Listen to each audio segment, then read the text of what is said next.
big and juicy grain fruits. Why don't you try one, ma'am? Oh, wait. Do robots eat grain fruit? Analyzing. Grain fruit can be added to a krumkake recipe to significantly boost dietary fiber. 1 grain fruit, please. If Aino consumes only smetana and laka berries, this does not constitute a balanced diet.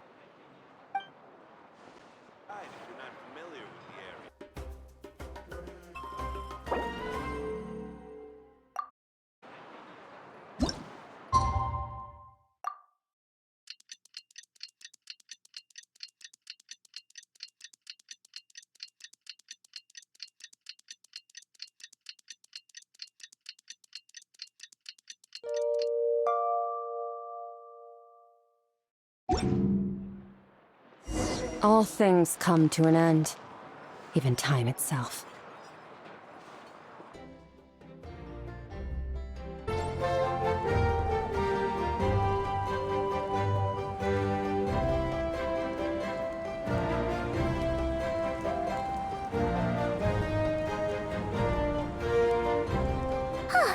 Hey, Anefa. Sorry to keep you waiting. That is perfectly all right. My data indicates clear skies in the coming days. Current conditions for maritime travel, optimal.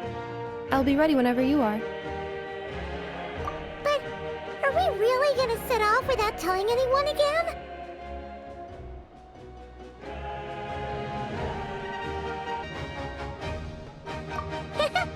Funny you mention it. You'll never guess who Paimon saw on the way over. Hey! You didn't seriously think we'd let you leave without a farewell party, did you? No chance. Yeah, come on, Traveler. We've already made all the preparations. And most importantly, how dare you try and slip away without first paying your respects to the almighty Dragon Lord! A little bird told us you'd soon be leaving for Nodcry. So, we asked Paimon to give us a heads up before the date of your departure. You sure it's not time to think about changing that little habit of ours? Don't worry, we won't keep you long. Besides, everyone's there already. Shaska, Ian-san, Auroron, even the Pyro Archon herself.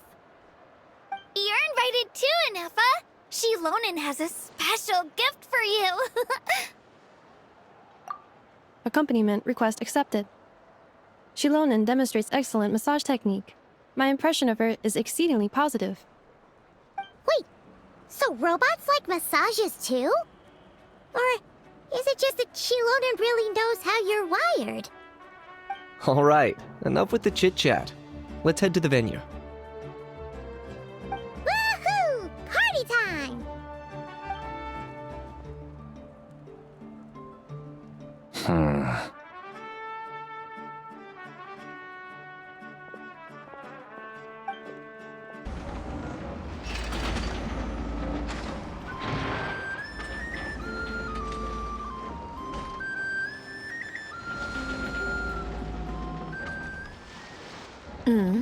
Spit it out, then. They've set off. Just as my calculations projected. About time I met this variable in person.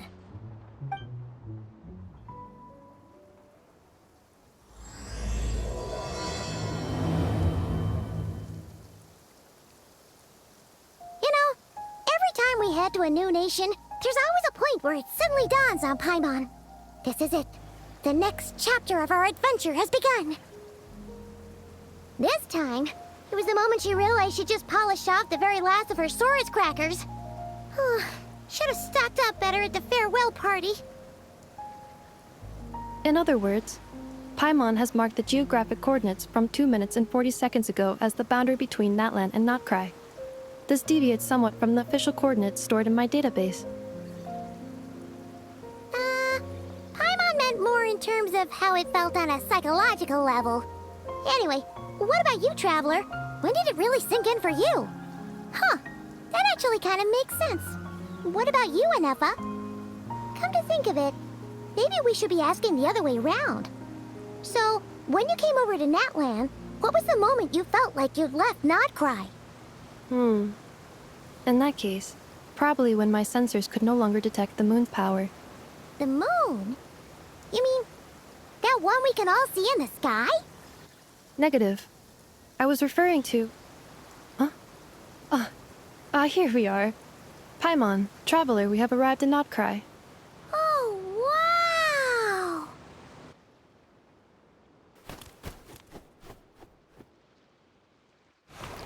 Paimon, Traveler, welcome to Nodcry.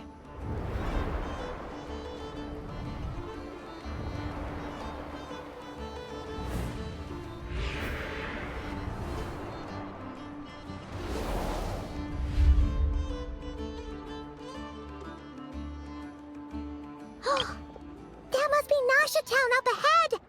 That's the place you were telling us about on the way over, right?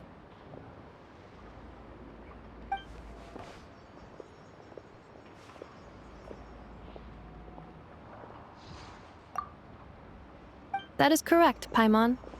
It is also the most bustling commercial hub in all of Nodcry.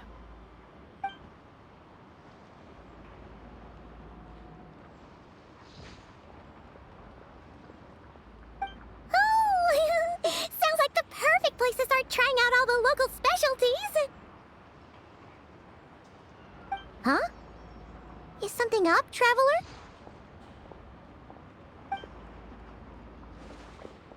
Paimon.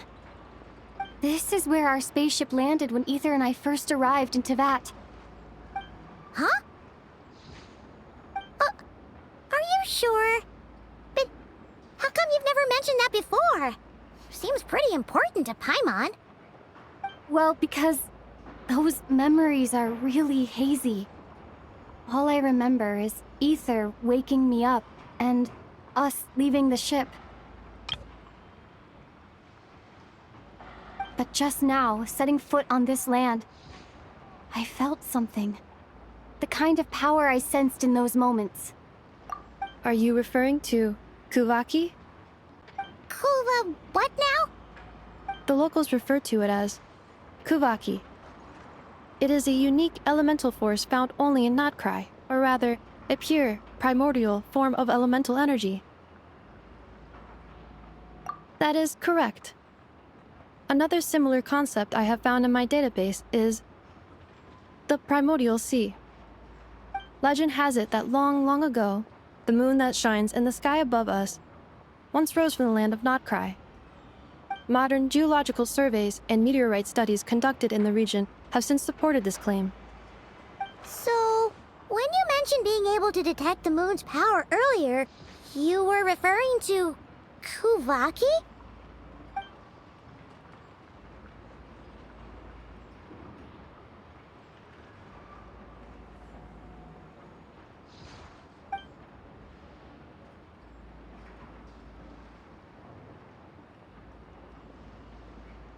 Wait, Traveler, you're saying we might actually find your spaceship here?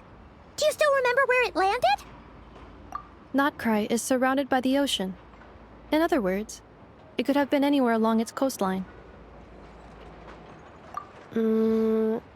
Negative. Description still lacks sufficient detail to pinpoint target location. Hey, it's okay if you can't remember everything right away. After all, it's been a really long time. Let's just do what we've always done and keep searching as we explore. Besides, what have you got to fear with your sidekick Paimon still here? I'd be more than happy to help you out as well. Our pleasure. Anyway, just knowing that your spaceship's here in Nodcry surely counts as a big step forward, huh? Like we've crossed another boundary? Paimon couldn't have put it better herself. You sure are a quick learner, Inefa.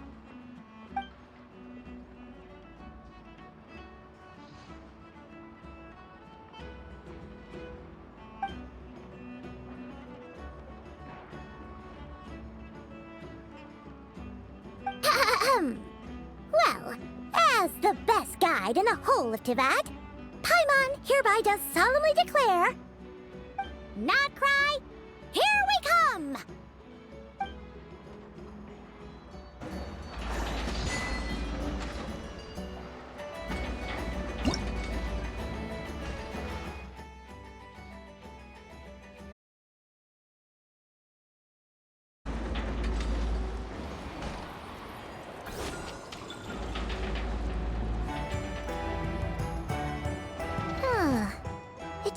occurred to Paimon, if we were looking to put out a missing spaceship commission, or to learn more about Nodcry, wouldn't it make sense to drop by the Adventurers Guild? The guild is located in Nasha Town.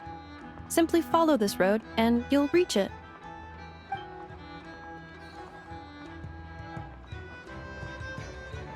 Huh? What in Teyvat is that? Looks kinda like a Sealy, floating around in the air like that. That is a Kuhanki, a species unique to the land of Nodcry. A Kuhenki? Does she have something to do with the moon, too? Indeed it does. According to the Frost Moon Scions, the indigenous inhabitants of this land, the Kuhenki, are said to be familiars of the moon goddess, leading those who walk in the moonlight's glow to things of great importance. The moon goddess? Don't all people here worship the Tsaritsa? Although Nodcry lies on Snezhnaya's border regions, the people here have held their own unique beliefs since time immemorial. As I mentioned, everything in this land shares a deep connection with the moon and the sky above. The beliefs of the Frostmoon Scions seem to date back to the civilization of the angels. According to the documents in my database, even the 7 Archons did not exist at that time. Wow! So the origin of their beliefs goes back even further than the Archon War? Correct. At some point, you may come across some statues of their goddess. The Frostmoon Scions carved these as well. Hey! Looks like she's floating away! I suggest you follow her. The probability of an ordinary person encountering a Kuhenki lies in the single digits. Many here consider them heralds of good fortune. Never even seen before.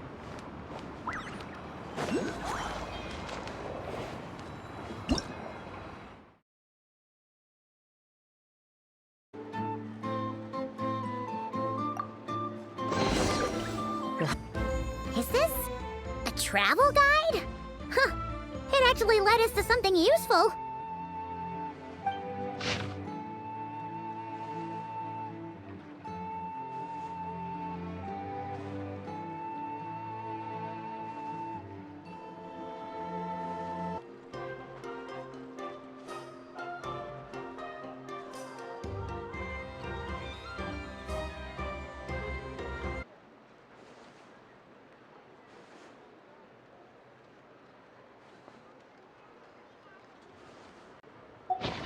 Are there any particular points of interest?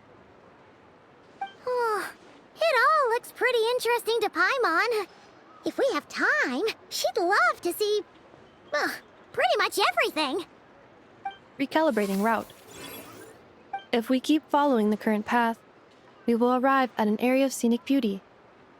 From there, we will be able to identify both the Adventurers Guild and several must-visit specialty stores. Yikes! Why is Paimon suddenly getting the feeling that if she doesn't step it up soon, enough is gonna put her out of a job?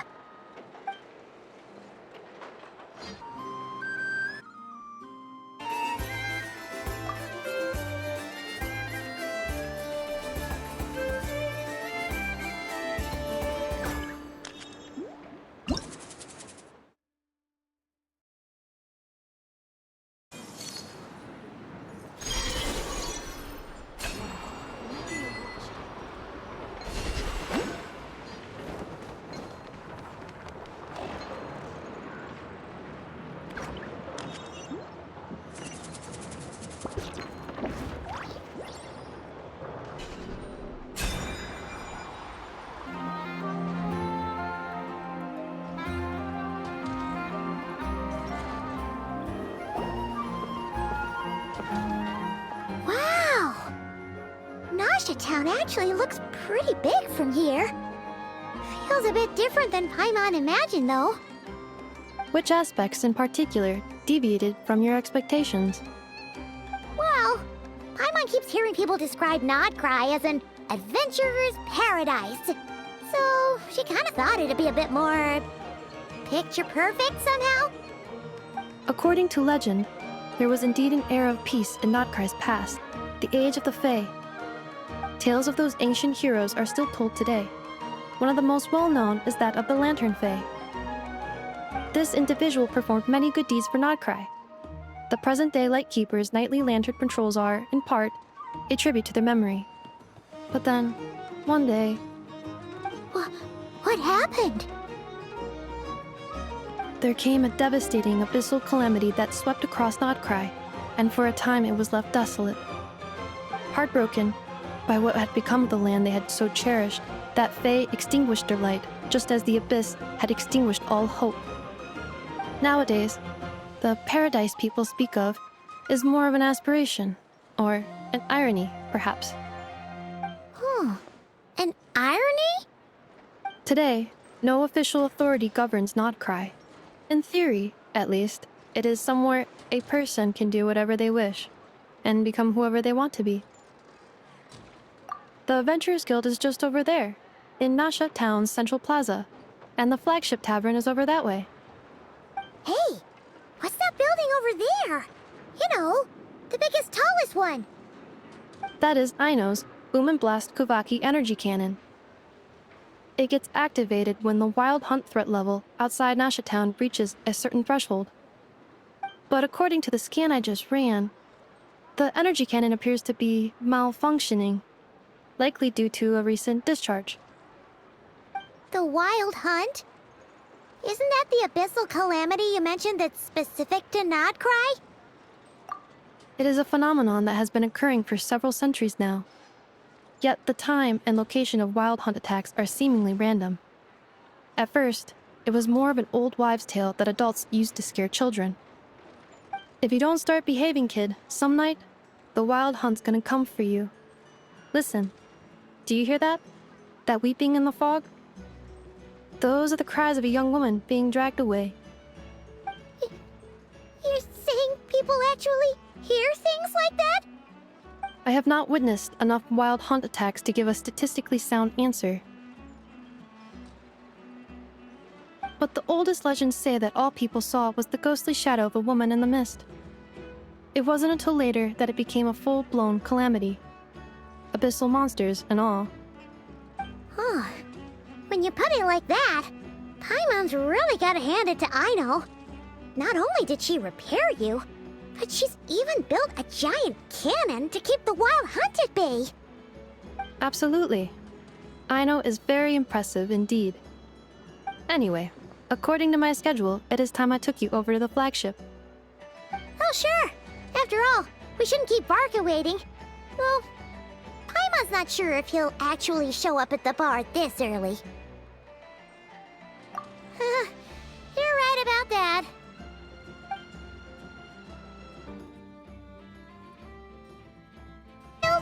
Why isn't anyone here? Does that mean that Catherine and Nodcry actually gets to clock out?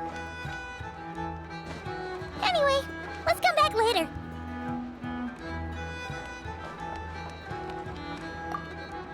You should probably ask.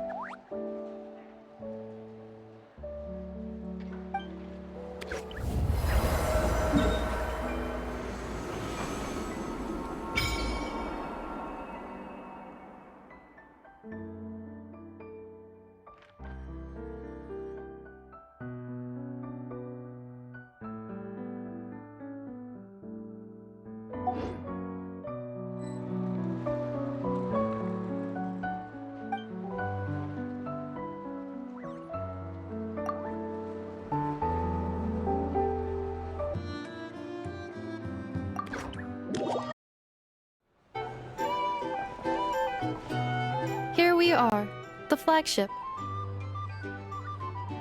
Varka told us to meet him here in his letter, right? Let's see. Varka? Varka!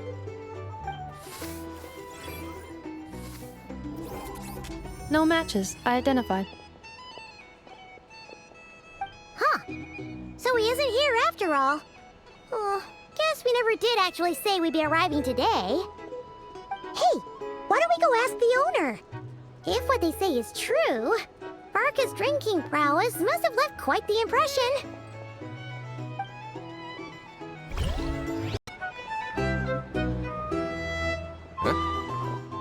Well, well. If it isn't the ineffable Inefa. Hello there, Demyon. You know each other? Of course! Inefa's a regular here at the flagship. So, robots are into booze too? Not at all. The energy conversion efficiency of alcoholic drinks is very low, and most of them are full of impurities. Still, I can affirm that your berries and fried meat deserve a solid 9.12 out of 10. It has Aino's approval too. Funny that you should mention that. While you were away in Natlan, Varka would come in here every day to pick up a serving of berries and fried meat for Aino. Aww. He must have been worried sick that she wasn't eating properly on account of being so hung up about Inefa being gone. Actually it's 'cause Varka found out that Aino went wild after Inefa left, gorging herself on snacks she normally couldn't get her hands on. So it was more worry that she wasn't getting a balanced diet. Think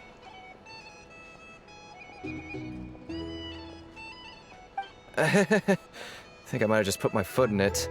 Anyway, since you're back from Natlan, these two must be the ones Varka mentioned. The Traveler and Paimon, yes? Yep, that's us. So, from the sounds of it, you must be a close friend of Varka's too. Varka? Goes without saying. After all, he's the only one around here who's ever managed to stay standing after 10 rounds of the roulette special. Paimon can't believe he's made such a name for himself. Though, guess it's hardly surprising how. Right now? Must be somewhere near Anvantinyarvi. That's quite far from here. Huh? Where's that? It's a lake in the northern part of Nodcry. Word reached him of trouble brewing around those parts, so he took his knights to check it out. Oh. So, we missed him? Varka knew you'd say that. So he specifically told me to make sure you stayed here and enjoyed yourselves. He sends his assurances that everything's under control. Well, if he's that confident, guess our only option is to accept.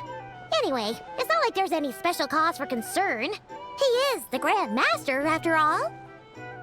Exactly. Plus, not only has he booked you into our finest room, he's paid for it in advance, too. Whoa! That's so generous of him! We might not have met yet, but Paimon's got a feeling that we'll get along with Varka like a house on fire. Oh, and by the way, he also asked me to serve up a portion of berries and fried meat for Inefa. That was prepaid as well. Thank you.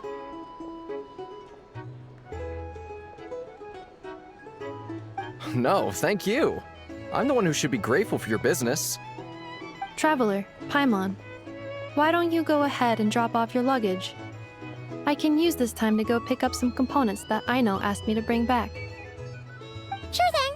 Besides, now that we've got ourselves a map, once we're done unpacking, we might as well go for a stroll ourselves. Why don't we meet up again later? Oh. So you no longer require navigational assistance? No worries, we should be fine. We've got a rough idea of our way around town, so Paimon's reasonably confident we shouldn't get too lost. Thank you. This translates into an approximate time saving of 30%, meaning I will be able to see Aino about 45 minutes earlier than previously projected. Oh, right. You must miss her a lot, too. In that case, we better get a move on.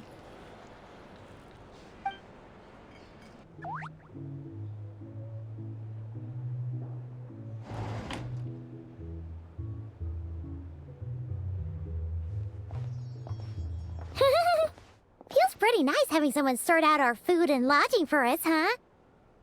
But is this really the flagship's best room?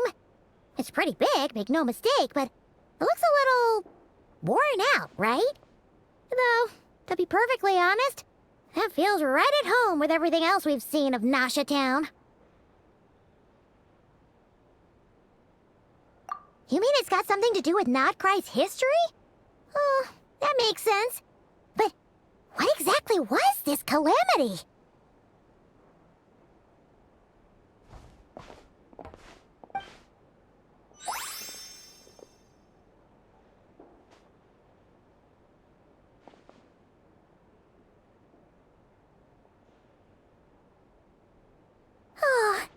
Should we try the berries and fried meat too? Paimon's getting hungrier and hungrier every time someone mentions it.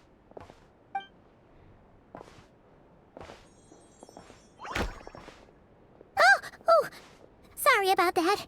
Paimon wasn't watching where she was going. Please, there's no need to apologize. If anything, I'm the one who should be sorry. Clearly, I shouldn't have gotten lost in my thoughts in the middle of a hallway.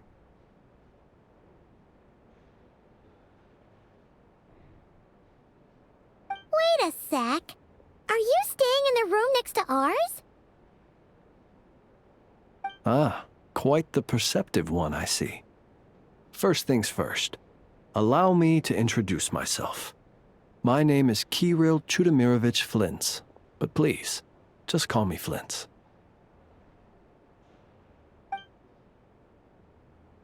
Whoa, that's an impressively long name for sure.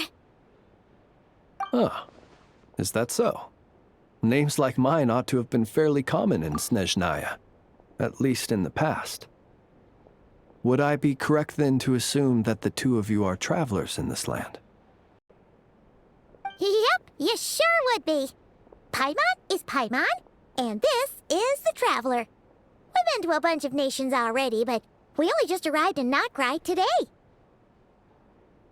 What a rare honor it is to meet such worldly travelers. Are you here for travel too? If only I had the time to spare. No, I'm just staying the night. Oh, so you're here for business? That's certainly one way to put it. I'm a Ratnik of Nodcry, normally stationed near the burial grounds to the north. My sole cause for being here today was to repair this lantern of mine.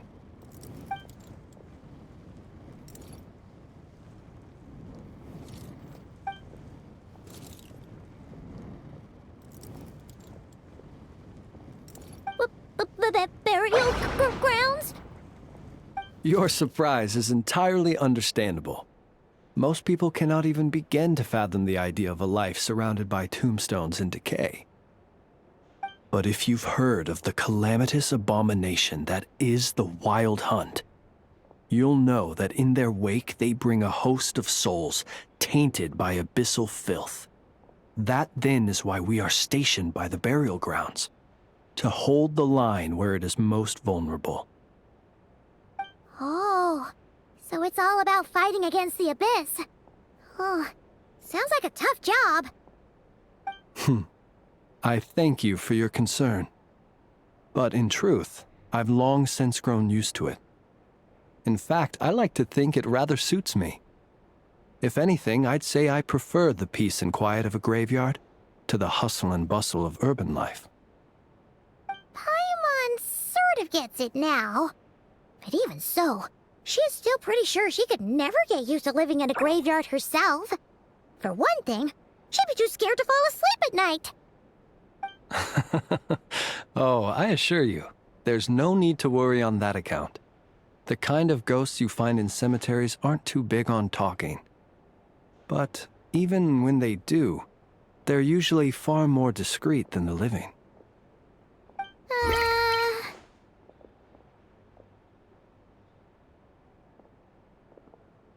Well, would you look at that?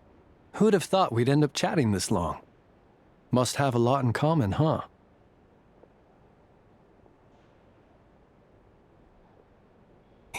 But I must excuse myself, for the time of my appointment draws near. And in terms I'm sure you'll understand, a lanternless Ratnik is like a mapless traveler. A serious conundrum indeed. Oh, sure. In that case, you go right ahead. We won't keep you any longer. Not at all. Should the opportunity present itself, I'd gladly continue our conversation another time. You're always welcome to come visit my grave. I mean, the grave I stand watch over. Your visit would bring much-needed light to that place of final rest.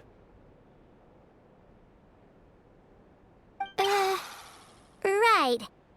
Well, if we get the chance. Then allow me to wish you a traditional Ratnik's farewell. See you by the graveside.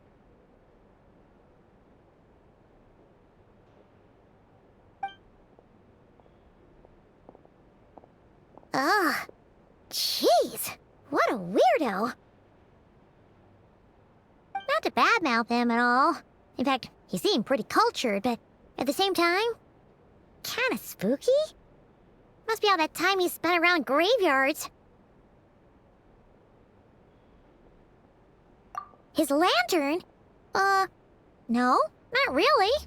You mean, 'cause it was broken? Huh. Guess you've always had a nose for stuff like this. If you're worried, you can always ask him the next time we cross paths. Hey, don't you start spouting all that weird stuff too.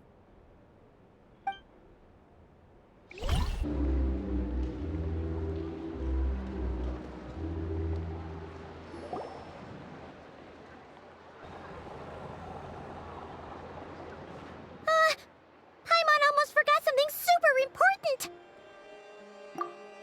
Were we gonna go try out the berries and fried meat? But now, heading all the way back to the flagship feels like such a waste. Please, accept today's boon. Come night or day, may the blessings of the moon goddess shine down upon you. Huh? What's going on over there?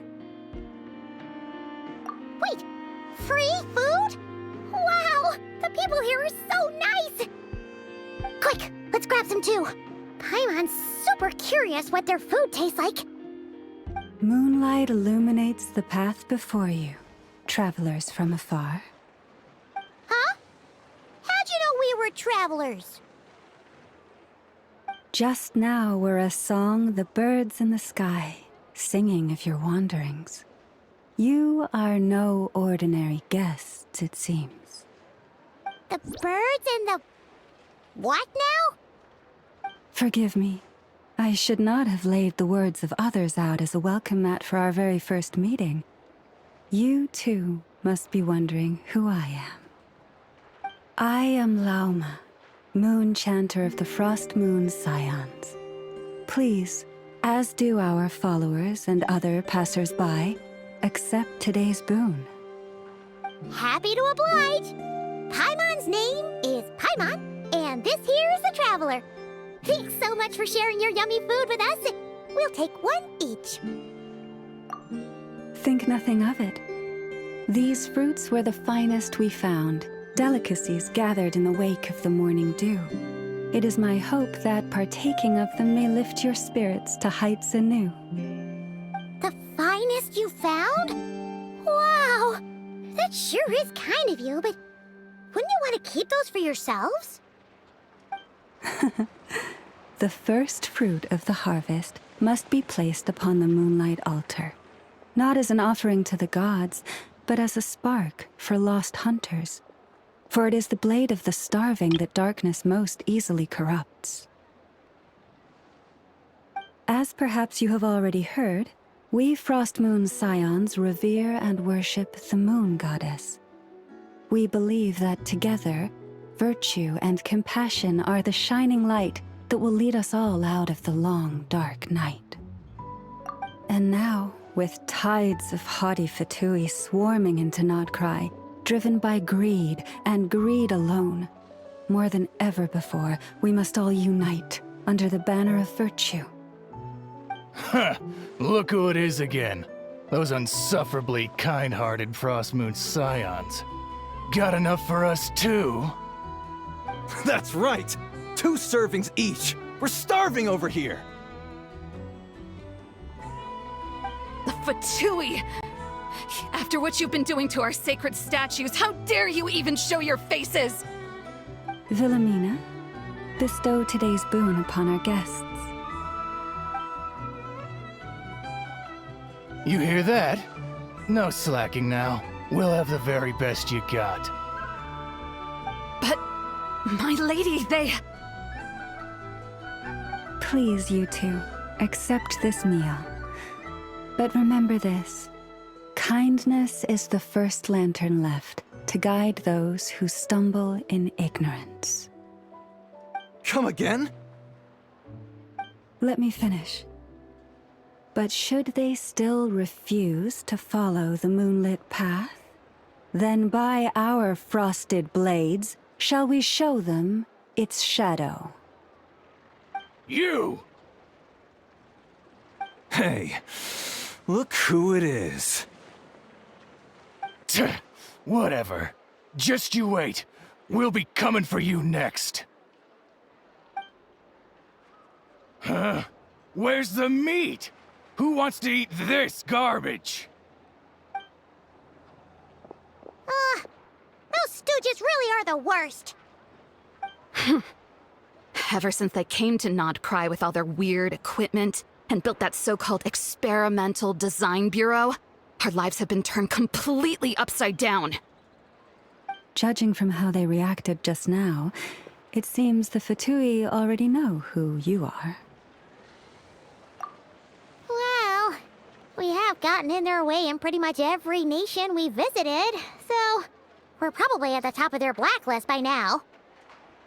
I see. Then, on behalf of the Frostmoon Scions, I thank you for the goodwill you have shown us. Because if they had gotten ahead of themselves just now, I'm sure you would have stepped in to help. Just as the birds and beasts put it, your arrival heralds joy to us all.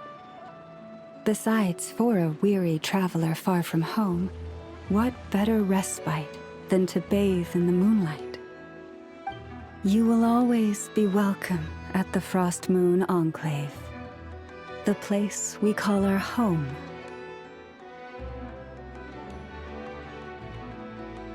May we meet again in the moon's gentle glow. These are delicious! So refreshingly fresh! Those two Fatui wouldn't know a good thing if it came up and bit them on the shoulder. Looks like Anefa isn't done with her shopping yet, and the Adventurers Guild is still empty. Where should we head next? Good idea! Wouldn't want to let the Kuhenki down, after all. Let's see... Okay, Paimon's got our route all figured out. So, all that's left to say is... don't fall behind! This is Nuts and Nuts. It's mostly a fruit shop, but there's a crafting bench, too. This is the Speranza, one of the travel guide's recommended restaurants. All the waiters here are kids. This is the Vesnitsi Prolecha greenhouse. Apparently, their flowers are all made of metal, so they'll never wilt away. And this is the Rossum Workshop. If you ever need a weapon made, this is the place to go. And over here, they've got a super tall observation deck. Whoa! Take a look at that! You can see really far out into the distance. That way's north, and that looks like something built by the Fatui? And then over there to the west, that must be the place Lauma mentioned, where the Frostmoon Scions live. So, what'd you think? Even if Anefa kinda stole her limelight earlier, this just goes to prove that Paimon's own tour guiding skills aren't too shabby either, right? She sure is! It'd take hundreds of years of practice to beat the best tour guide in all of Tibet. Huh? Look! There must be someone at the Adventurers Guild now! There's already a line forming outside! Looks like we'll finally be able to ask about your spaceship! Oh, or was there anywhere else you wanted to stop by first? Where? Which one are you... Oh, now you mention it, Paimon's noticed it too. Ugh, better not be who she thinks it is. Anyway, where we go first is completely up to you. Either the Adventurers Guild, Or that suspicious-looking shop. A word of warning, though. If we step into that shop, be sure to keep a very close eye on your Mora.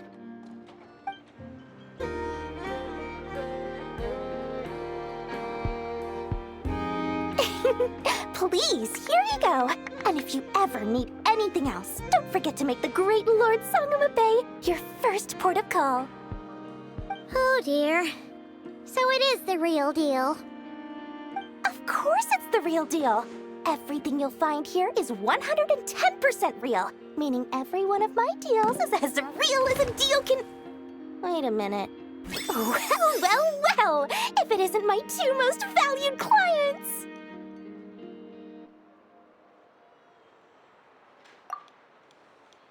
And with no small thanks to your munificent patronage. Come. How could you just sneak into Not Cry like this without telling your dear Lord Sangama Bay? If I'd known earlier, I would have made an absolute pulled out all the stops to ensure that your boat ride over was as comfortable as humanly possible. Thank the Archons we didn't tell you. Oh, come now! You know as well as anyone how impeccably and conscientiously above board I am when it comes to doing business. Well, regardless of whether that's true or not, the main issue here is that we had no idea you had a branch in Notcry. A clever merchant always has a backup plan, or two, or three up their sleeves.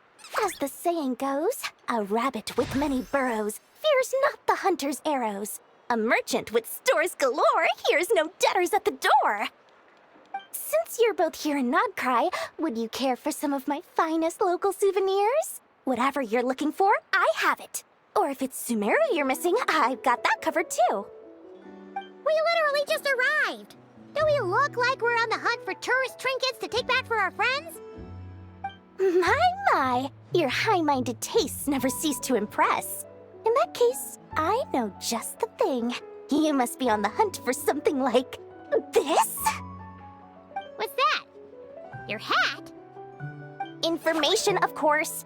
Information about Nodcry, locked securely in the otherwise impenetrable vaults of the Lord Sangama Bay's brilliant mind.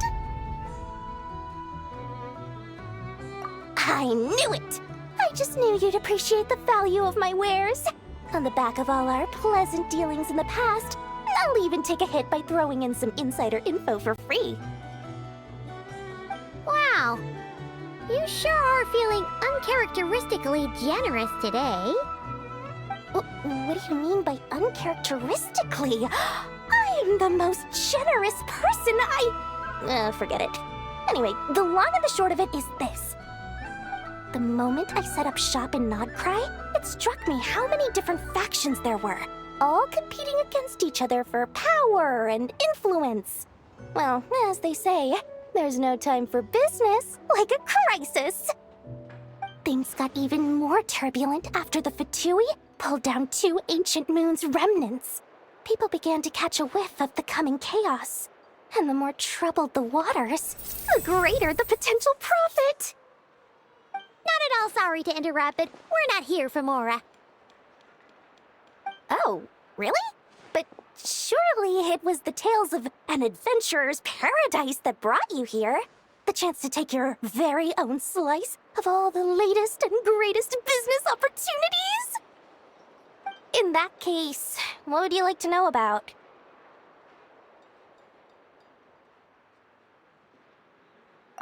The Frost Moon Scions? You mean the people who believe in the moon goddess? They're not a bad bunch. It's just, well, they have such simple tastes. No luxuries, no indulgences, no nothing. Trying to earn a little more from that lot is like trying to squeeze blood from a stone. Still, things between them and the Fatui have gotten pretty tense. It's only a matter of time before the powder keg goes boom. And when that happens, that's when business will start to boom too.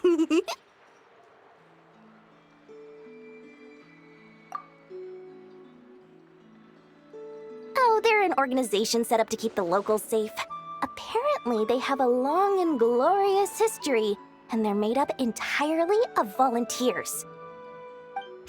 But seriously, a volunteer organization in Nodcry? This place is hardly a magnet for noble hearts. No pay, all work. That's not a business model, and it's certainly not for me.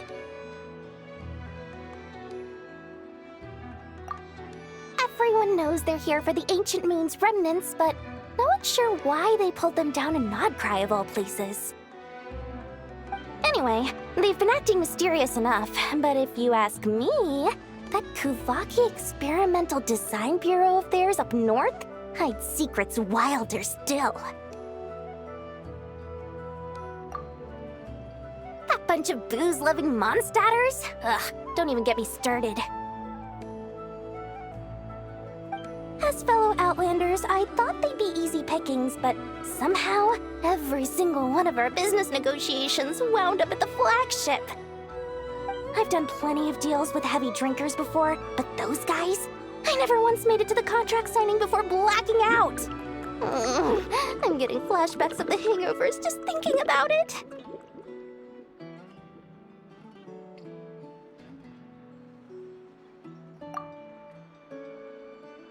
What now? A spaceship? Nope, never heard of anything like that. Don't you two get involved in any big business here without so much as a heads up, you hear me? At the very least, consider letting me in as a key investor.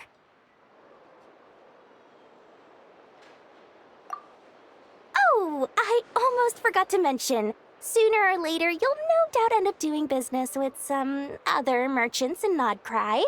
And someone's bound to mention a place called the Curatorium of Secrets. Listen to my advice. Do not, under any circumstances, go there, no matter how much trouble you're in. The Curatorium of Secrets? What do they get up to there? Just a place that handles all kinds of disputes. But the owner will charge you an absolute fortune, and she has a temper to match. Nothing like your friendly neighborhood, Lord Sangama Bay. You're not just saying that to stop your competition from undercutting you, right? When did that little pipsqueak get so sharp? And after I gave them all that info for free just to win them over. What do you mean? Of course not. I'm only thinking about your wallets. I mean, on behalf of your wallets. You're really not convincing anyone, you know. All right. Business is a cutthroat business. I won't argue with that. But I'm not lying about that boss lady. Not only did she make it into my top 3 people not to mess with in Nodcry, she's also in my top 3 people most eager to trade in favors. Seriously? It feels like you're just bad-mouthing your rival now. Fine. If you don't believe me, go see for yourselves. We might both be from Sumeru, but compared to hers, my conscience is so large, why, you could fill 3 whole palaces of Alcazar's. But when you realize what I'm saying is true, don't say that good old Lord Sangama Bay didn't warn you.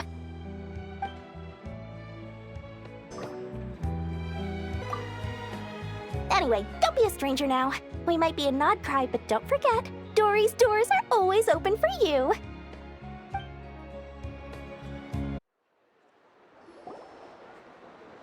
Lucky us! The line seems to be gone now. Come on, let's go say hi to Catherine. Hey, Catherine! We meet again!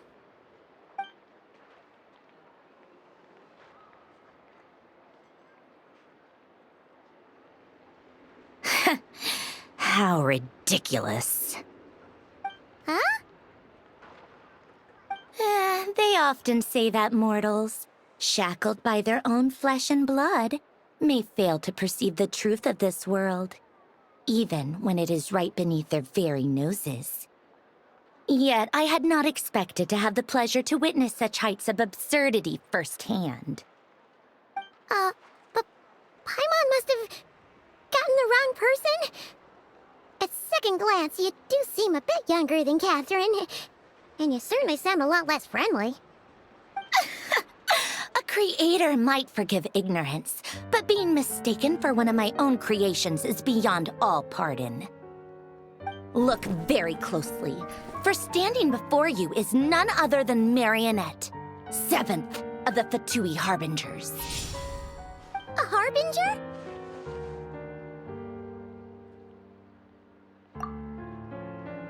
I told you already, I'm not Catherine. Just how obsessed are you with my machines?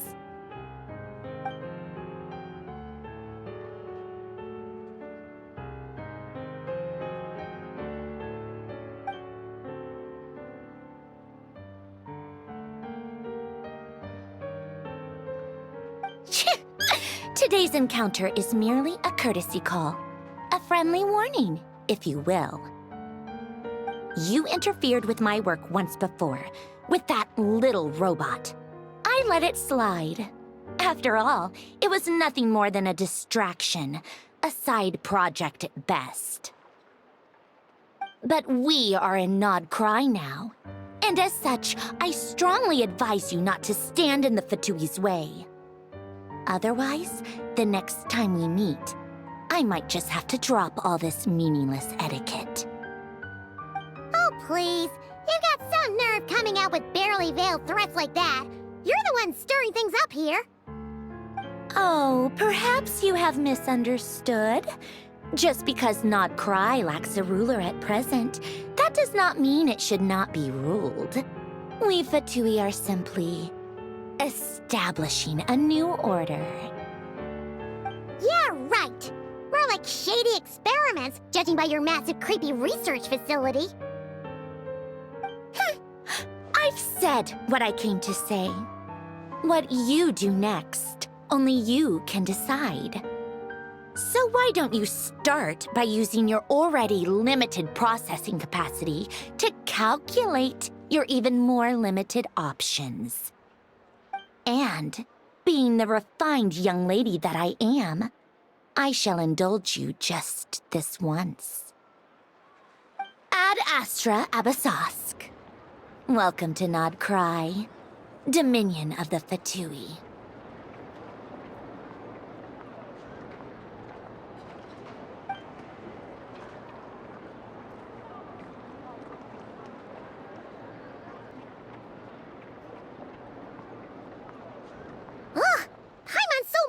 Now, how can anyone so obviously evil be so annoyingly self-righteous? But if a Fatui Harbinger is here to greet us in person, that can only mean one thing. We'll have to be extra careful from here on out. Paimon hates feeling like she's being watched. Hey, the real Catherine's back! Ad Astra Abyssosque. Welcome to the Adventurers Guild. How may I help? I will do everything I can to assist you. Oh, you're so much nicer to talk to, Catherine. Please don't leave us again, okay?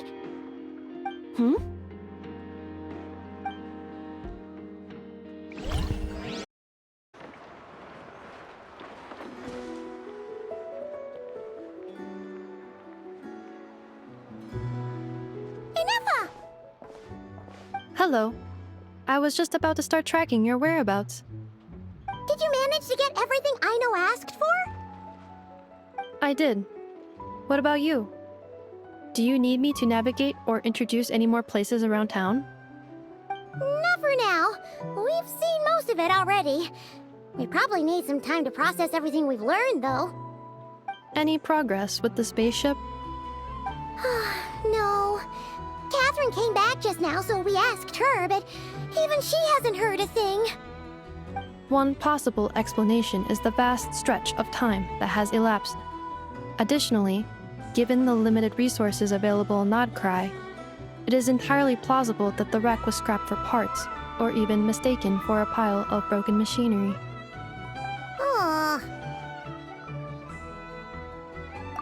Understood. In that case, why don't we go ask Aino together? After all, she was the one who salvaged me, ancient dragon technology and all. If there really are any unusual parts floating around Nod Cry, there's a high chance they've passed through her hands at some point or another. Good point. And since you keep mentioning her, we're curious to meet this whiz-kid mechanic too. Understood. Then I'll handle navigation as before. ETA at the Clink Clank Krumkake craft shop.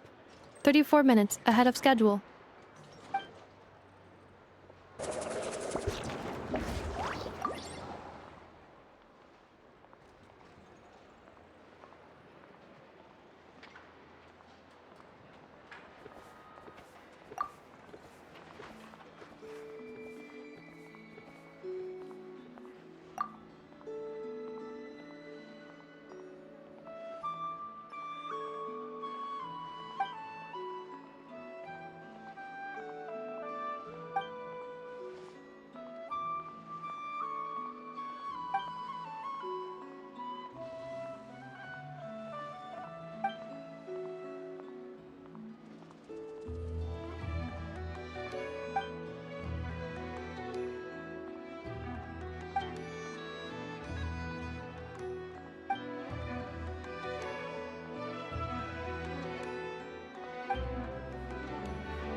no! There's a little animal trapped over there! Let's go help it out! Huh? That's weird. Why isn't it responding? The tides of Kuvaki affect everything in Nodcry. So much so that many creatures have evolved a kind of dependency upon it, growing stronger or weaker as it waxes and wanes. This little animal must have been caught here unprepared. So you're saying we need to use Kuvaki? I'll leave it to you guys then. Don't be scared! We'll get you out of there soon!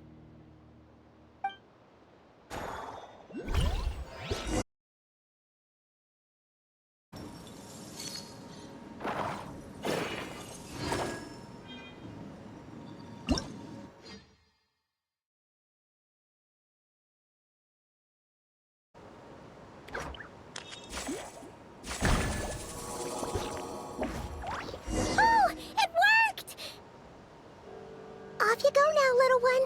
Don't go getting yourself caught again.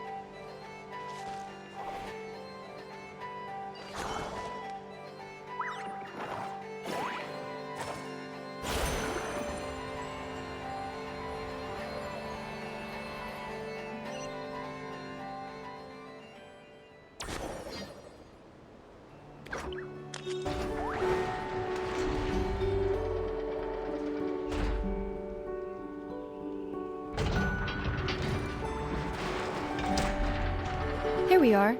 The place Aino and I call home. Whoa!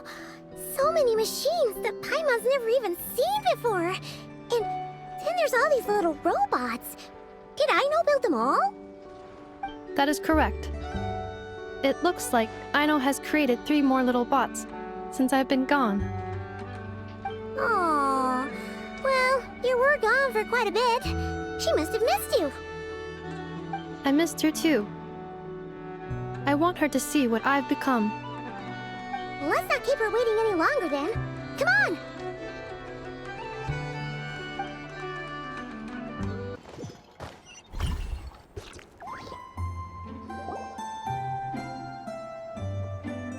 Aino, I'm back.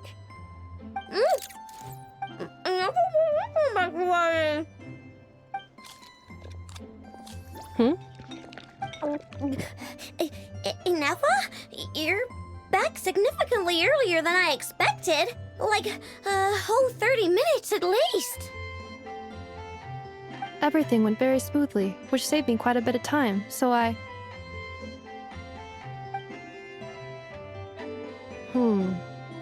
Aino.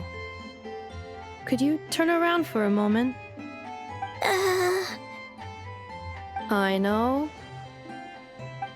I've been on my best behavior the whole time you've been gone. She's got chocolate all over her mouth.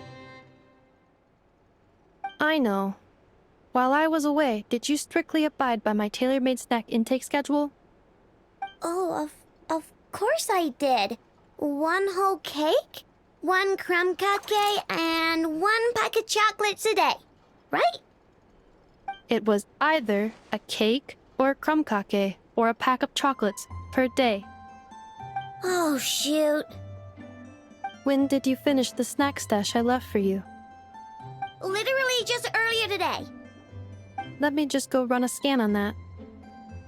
I meant today, a week ago. And then you restocked an entire week's worth on your own initiative? 2 weeks worth.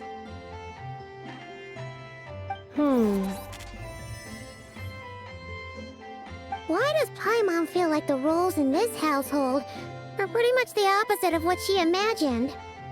Calculation complete. Aino's recommended snack calorie intake for the next 4 weeks. 0.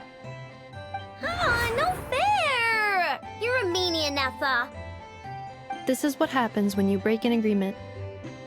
Oh, come on! Don't do this to me!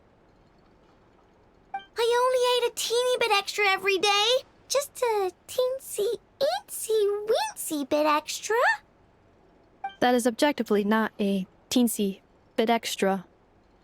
Oh, seriously? If you'd only arrived half an hour later, I would have had everything cleaned up and you wouldn't have noticed a thing. But now that I think about it, you even said you'd come back a bit earlier than you did, so I wouldn't have to worry. But then, you were away so long, and I was so worried about you. And that's the only reason I even... Oh. I know. I'm very sorry to have kept you waiting. I'm back now.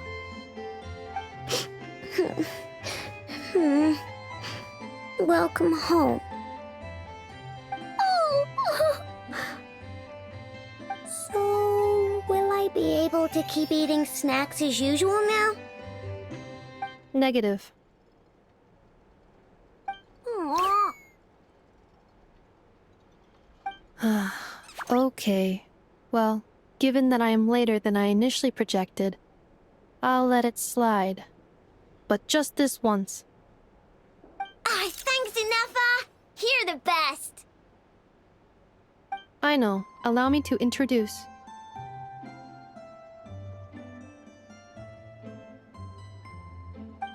It's the honorary knight and Paimon! I know. Uncle Varka talks about you guys all the time.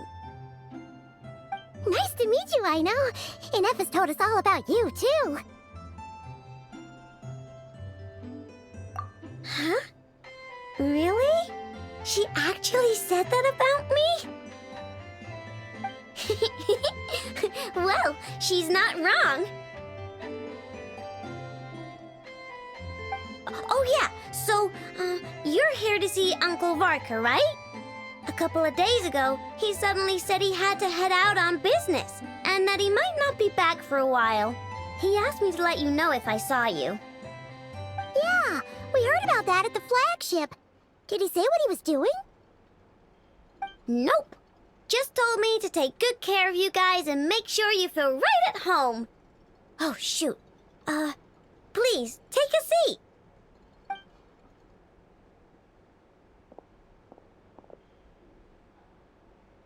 Do either of you need my help with anything? Anything at all? After all, I'm the head of this household. Sure wouldn't know it from that snack tantrum she just threw.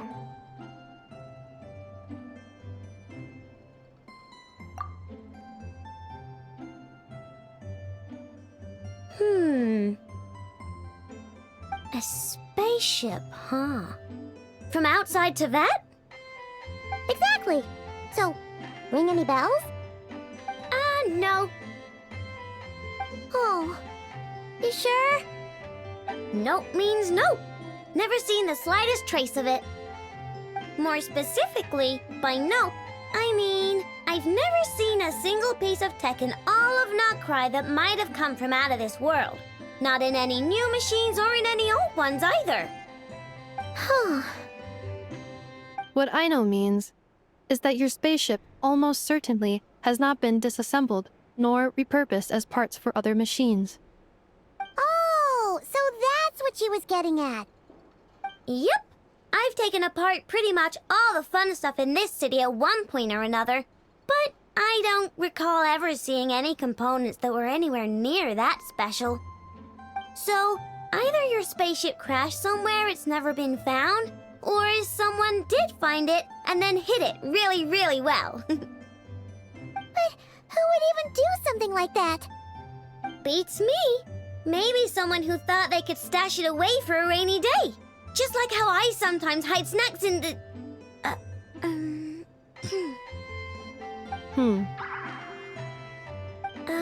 Anyway... Long story short, I definitely haven't seen anything like that. Besides, sounds like it would practically be ancient history by now.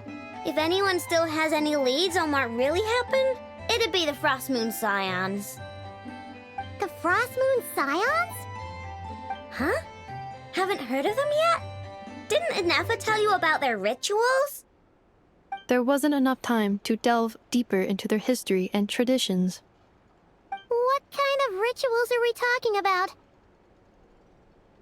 I've never actually seen them myself. Just heard bits and pieces here and there. They say that each of their moonchanters has had access to an ancient relic that lets them see the true past. Not sure exactly how it's meant to work. I can't get my head around anything that can't be explained by either machines or science. And to tell you the truth, I don't like it much either. Looks like we'll have to try our luck with the Frost Moon Scions. Aw, leaving so soon? Sure you don't want to hang out a little longer? It's getting late, I know, and these two still need to head over to Hisi Island. It would not be convenient for them to linger much longer. Aww. Alright then. Don't worry, we'll be sure to drop in on you as often as we can. Really? You promise? Sounds like my type of visitors. You're welcome anytime.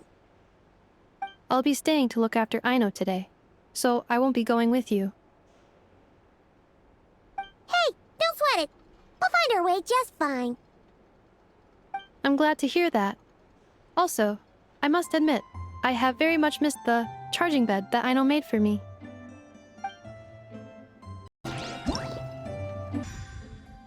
Here to play with me?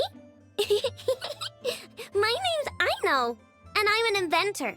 Me and Anefa live together. I could probably eat all the cakes and cookies in the world because I love them so much. But my favorite kind of all is Lockaberry Crumb Cake. Come visit my Clink Clank Crumb Cake craft shop whenever you want. Anyway, that's me. What about you? Tell me something about you, then we'll be friends. Anefa, Yes?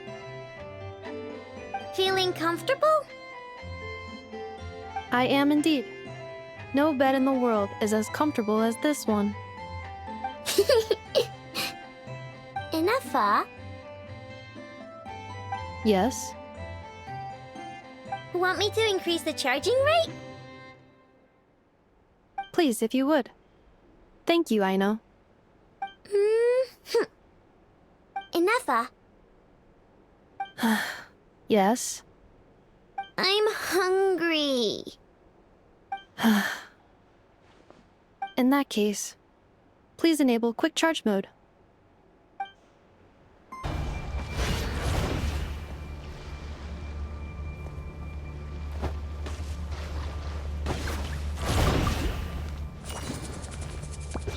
I stand against the long night and purge the darkness!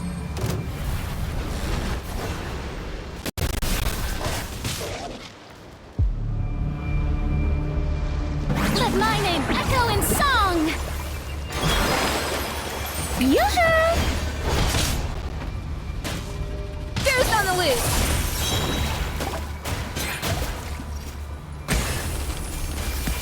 Strike them down! Paradigm shift! Strike them down! Merciless! Ha!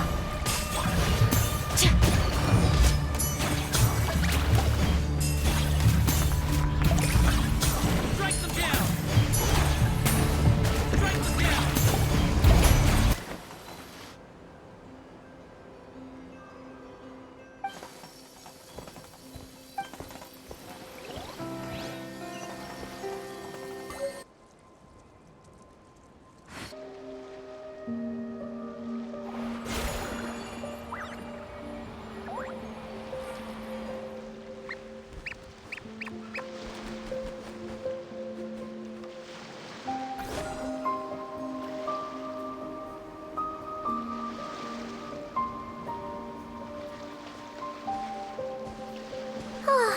Seeing Anefa and Aino reunited like that sure was heartwarming. We should definitely hang out with them more in the future.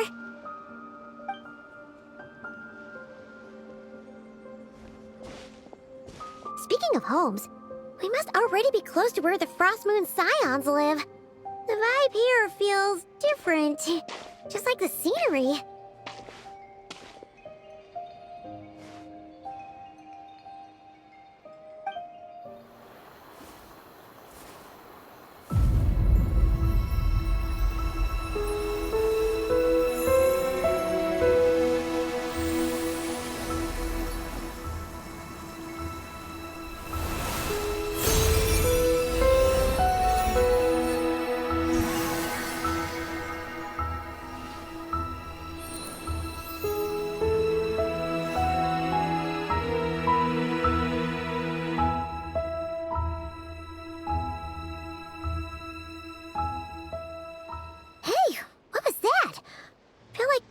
sort of breeze blew by, and then the petals suddenly turned into...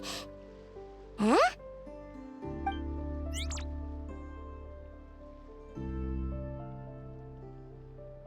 Is that a Kuhenki? She looks different from the ones we saw before.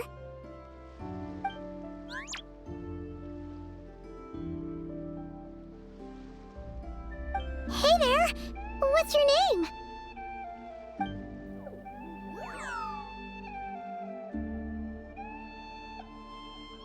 Huh. Doesn't seem able to speak.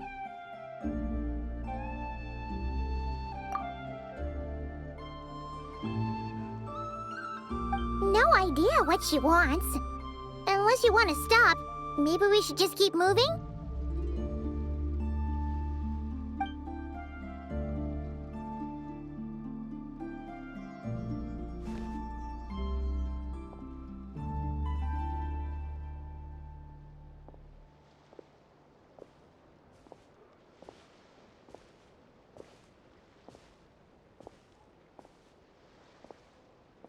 She's following us! Go on. Go on now. We've got stuff to do.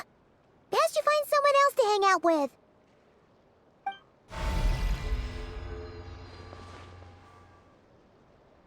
Hey! Don't make it sound like Paimon's some kind of meanie.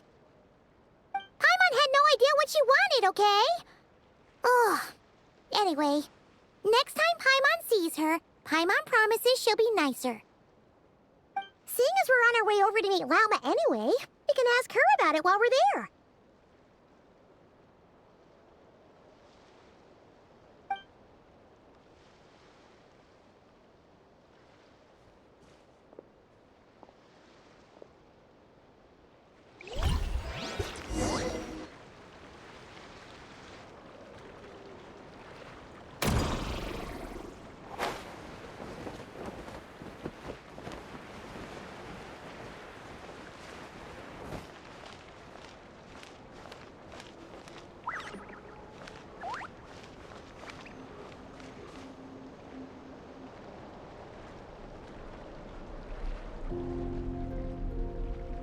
Huh? Hey, look! Isn't that Lauma? The moon chanter? Let me take a look at your wound. You must be more careful. Doesn't matter how much of a rush you're in, your safety always comes first. Oh, you're back too. How was your day?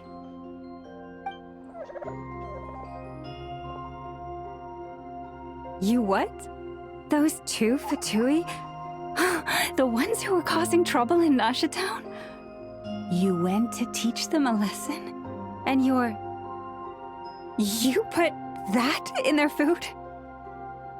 You naughty little thing! How could you do that?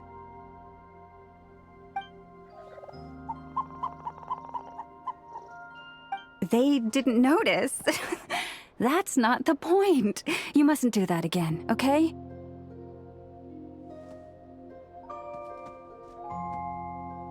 Next time, at the very least, bring a few of your friends along too. You'll be an easy target if it's just you on your own. Hey, Lauma! Still remember us? Oh, it's the Traveler and Paimon, isn't it? Welcome to Hisi Island. Not at all. Those who come with kindness in their hearts are always welcome with the Frost Moon Scions. Were you just talking to those animals? I was indeed. The Frost Moon Scions bloodline is unique, for throughout our history, there have been many among us who could communicate with all living things. What was that? Oh, is that so? She says she was trapped in a plant earlier, and that you were the ones who rescued her. She wants me to thank you on her behalf. Oh, it was nothing. Barely lifted a finger. If you both are free, why don't you join us at the Frost Moon Enclave for dinner? Consider it a small token of thanks for your kindness. We'd love to! And actually, we had something we wanted to ask you anyway.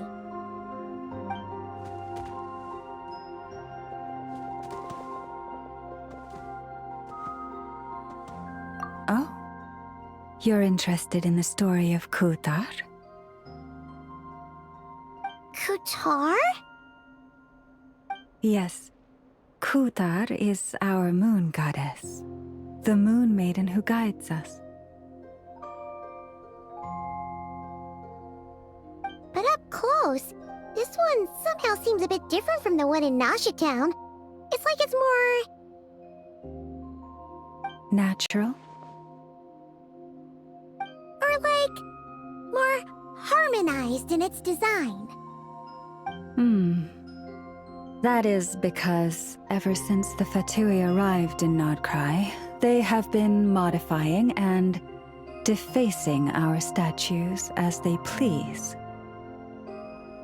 These statues were made by the Frost Moon Scions who settled here hundreds of years ago, crafted from the very finest Lunasol stone. Not only is this stone exceedingly rare, but it also brims with Kuvaki. I suppose the latter must be what caught the Fatui's eye. For a time, we put up fierce resistance. But now, this is the only one left that still retains her original form. We heard they even pulled some ancient moon's remnants down from the sky. That's right. The two largest remnants landed in Nodcry. One here on Hisi Island, and the other on Paha Isle. The Fatui built their research facility on top of the remnant over on Paha Isle, but they've had their sights set on the one here, too.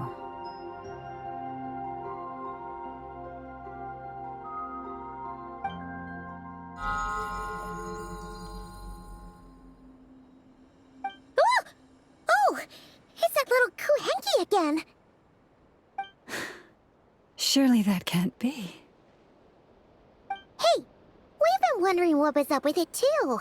It just appeared out of some petals and hasn't stopped following us since.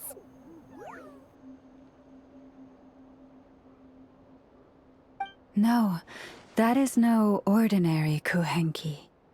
These we name Luonnotar, beings born from the moon goddess's blessing.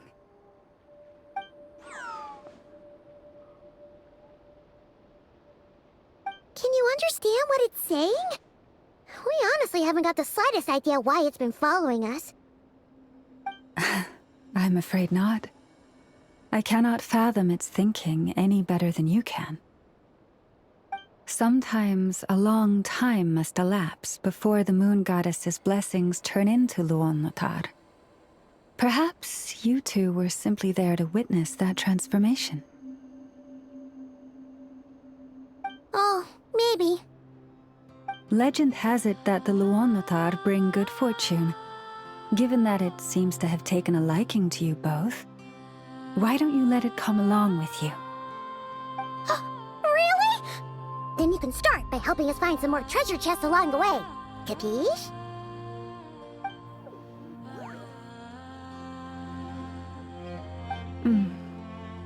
Twilight approaches. If you would hear more of the moon's story, then let us make our way to the Frost Moon Enclave. Beneath the gentle moonlight, I shall share this tale in full.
Oh, Lady Lauma, you're back.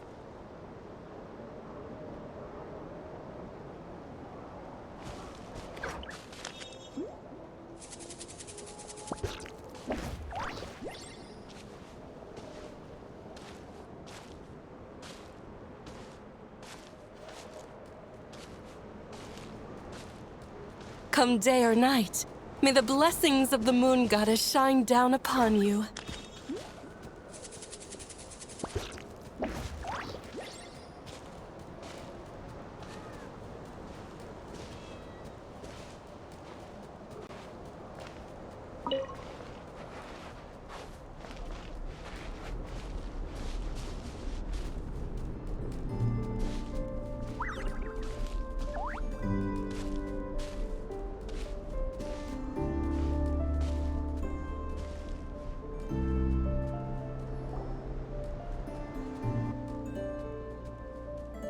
Lauma, you have returned.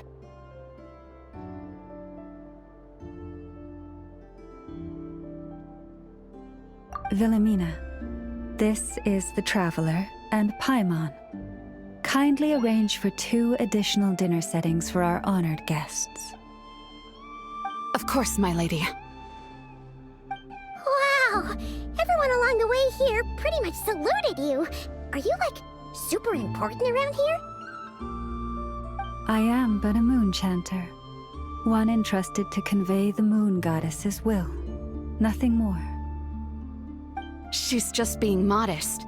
The Moon Chanter holds the highest rank among us Frost Moon Scions. Lauma is our leader. Wilhelmina? I know. I'll send word to the kitchen. 2 meals coming up.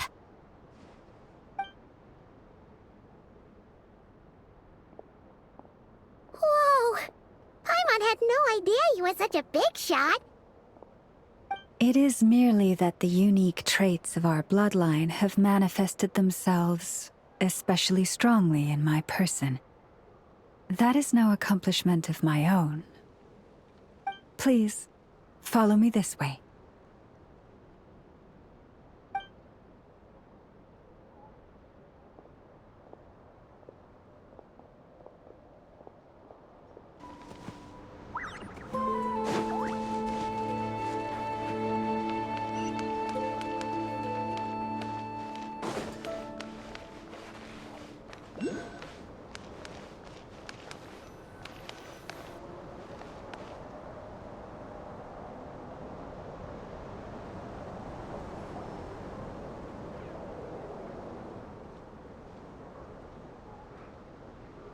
Even to this day, I am still trying to piece together the many fragments of our past. It is a story not only of the Frost Moon Scions, but also of the moons themselves. A story of the moons? Yes. We Frost Moon Scions are the last descendants of the ancient golden realm of Hyperborea.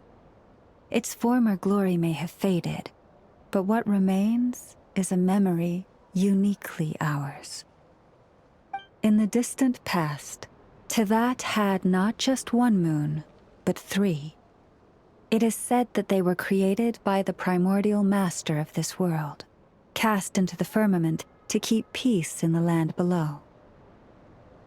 Firstborn was the eternal moon, largest of the 3. Legend has it that it was her immense kuvaki that gave rise to the ocean tides. Next was the Frost Moon. Smaller than her big sister, yet brightest in radiance. Her glow became the cold, undying lantern of the night. Finally came the iridescent moon, smallest of the sisters. Most of the time, her light was barely visible to the naked eye. Yet when she shone, her fleeting halos were all the more mysterious for it. Wow! Sounds like it all happened so long ago. So, what happened to them afterwards? Afterwards, well, as you have seen, the 3 moon goddesses perished. This happened in a war triggered by the Descenders. And of the 3 lunar husks, only the Frost Moon survived unbroken, while the others were shattered to pieces. Oh, so that's why there were ancient moon's remnants in the sky. Yes. It is also said that when the moons shattered, most of their fragments rained down upon this land like stardust. That is why Nodcry is blessed with such an abundance of Kuvaki. As for the remnant that the Fatui recently pulled down, that belonged to the Eternal Moon. Wait a sec. But you just said that 2 of the moons were shattered, so where are the remnants of the iridescent moon? The iridescent moon's remnants were never found. What happened to her after the war remains a mystery. Some say she vanished in an instant, while others believe that her remnants are simply too delicate to leave a trace.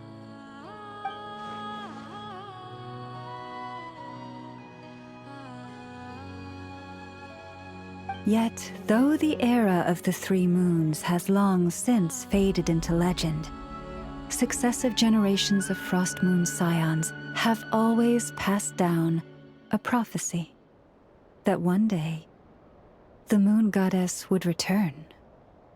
And in the end, that prophecy did indeed come to pass, though not quite. Lady Lauma! Lady Lauma, are you there? Cappy, what is the matter? Lady Lauma, it's my daughter, Karina. Her illness. Take me to her, right away.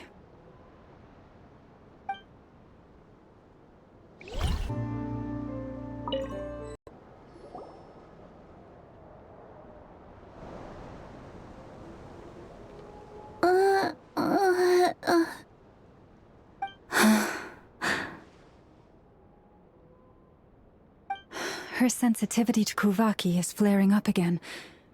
After her last treatment, did you follow my advice and seek medical help in Nasha Town? But those doctors are all Snezhnayan. They're outsiders, compatriots of those brutes who invaded our homeland. How can we possibly trust them? Not all outsiders are enemies, Cappy. They've been treating this condition for generations. They have the experience we lack. But we're Frost Moon Scions. Should we not remember what the outsiders did to our moons? Surely the Lady Kutar will reward our devotion. But Cappy, Kutar is long... This isn't the time for a debate. O lost child, snow-swept and buffeted by the howling winds of the frigid night, let not the silver flame within you fade. By the frost moon's grace, I shall warm you, curled up as a fledgling in frozen soil.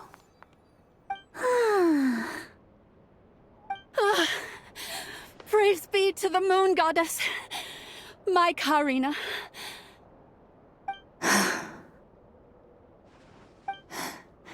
Remember, she must take powdered laka berries daily.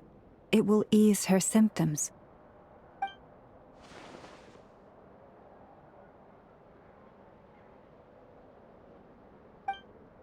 Llama? Philomena, what is it? Dinner is ready. I see. Cappy, let her rest here for the night. I'll have someone bring her a blanket. All right. Thank you so much, Lady Lauma.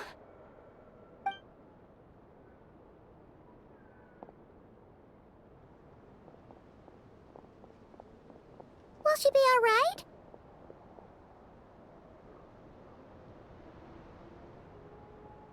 Yeah. If there's anything at all we can do, please don't hesitate to ask. Thank you for your kindness. For now, though, Karina should be fine. she'll be feeling a lot better tomorrow.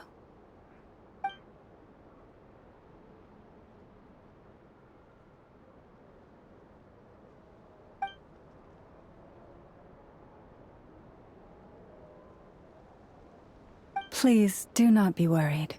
Come, let us head to dinner. I believe you still have some questions for me.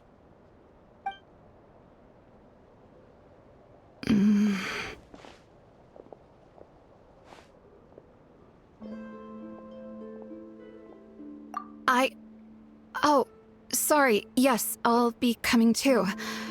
I was just thinking about something. Oh? Lauma makes such an unshakable moonchanter.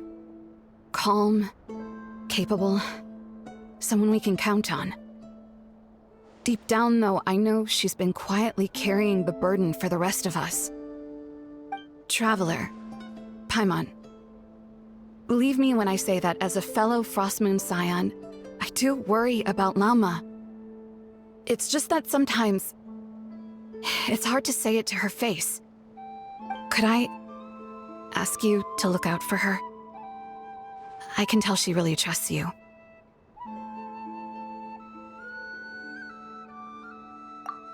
I fear that would stress her out even more. Sometimes I really admire her strength, but at the same time, I can't help feeling powerless myself.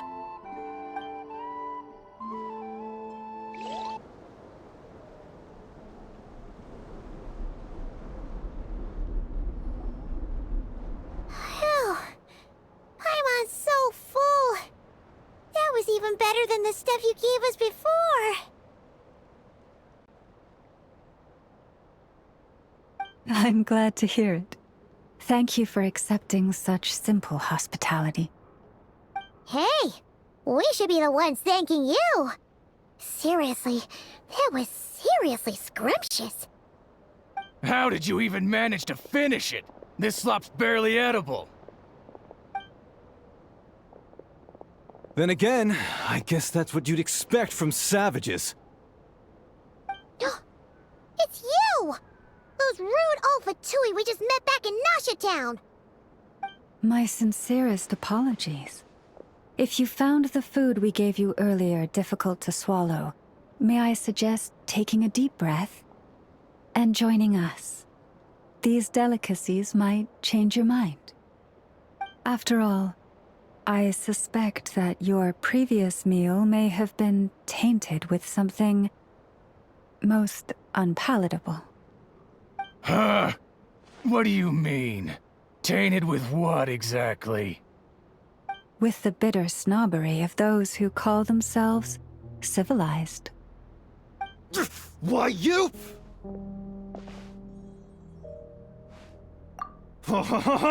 Looking for a fight? Sure, I'd be more than... Hold it! We're not here to brawl. Yet. We're here on official business. Orders from above. We're here to deliver the Frostmoon Scions a warning. Or rather, a final ultimatum. You have 3 days to hand over the relic and reveal the whereabouts of your so-called Kutar. If you fail to do so, the Fatui will immediately begin the cleansing of Hisi Island. Which, by the way, is the sovereign territory of the Tsaritsa of Snezhnaya. What insolence! Your demands are outrageous! For generations, this land has belonged to the... Dear guests, allow me to save you both time and trouble with a speedy reply. The Frostmoon Scions will never hand over anything to the Fatui. And to those who set foot on our land with ill intent, I say this. With your blood, we shall draw an inviolable line in the snow. That applies to you, too. Stubborn savages, the lot of you!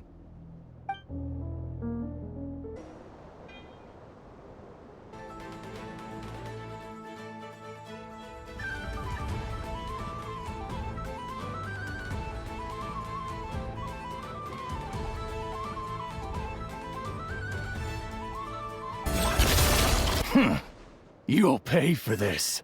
Mark my words.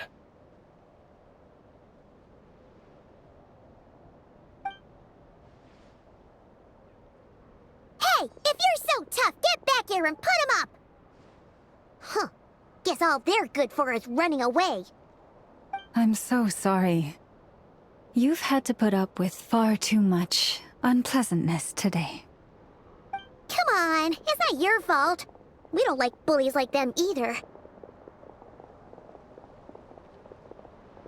But still, they mentioned a relic and Kutar. What exactly could they be after? Oh yeah, so this might not be the best time to bring this up, but we kinda have a favor to ask of you, Lama.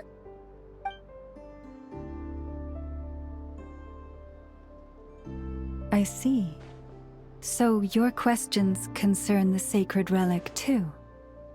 Please, do not hesitate to speak your mind. Unlike those insolent intruders, you walk in the moonlight with open hearts. You stood by us when we needed your help, so it's only right that I return the favor.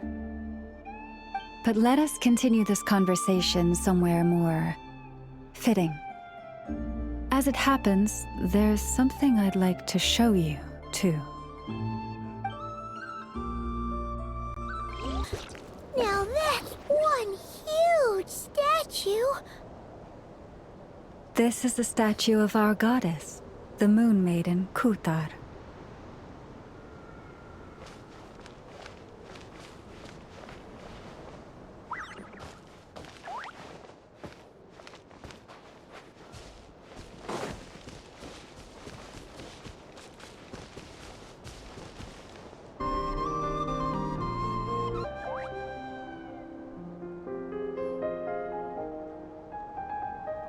Wow! It's spectacular!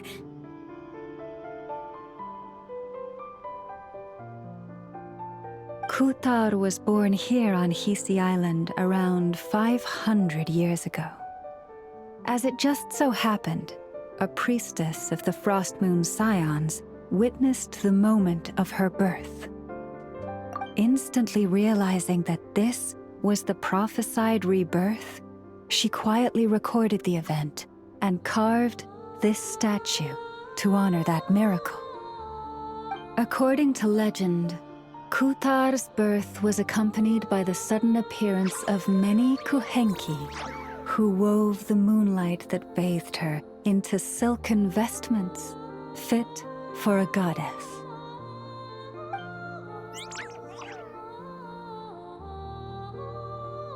Hey! It's like it knows we're talking about it. From that day forth, the Kuhenki have been regarded as Kutar's familiars.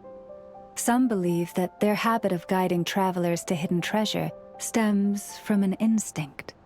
The same one that not only drives them to protect the moon goddess, but also to make her smile. After all, according to the records, Kutar always looked lonely as she gazed up at the distant moon.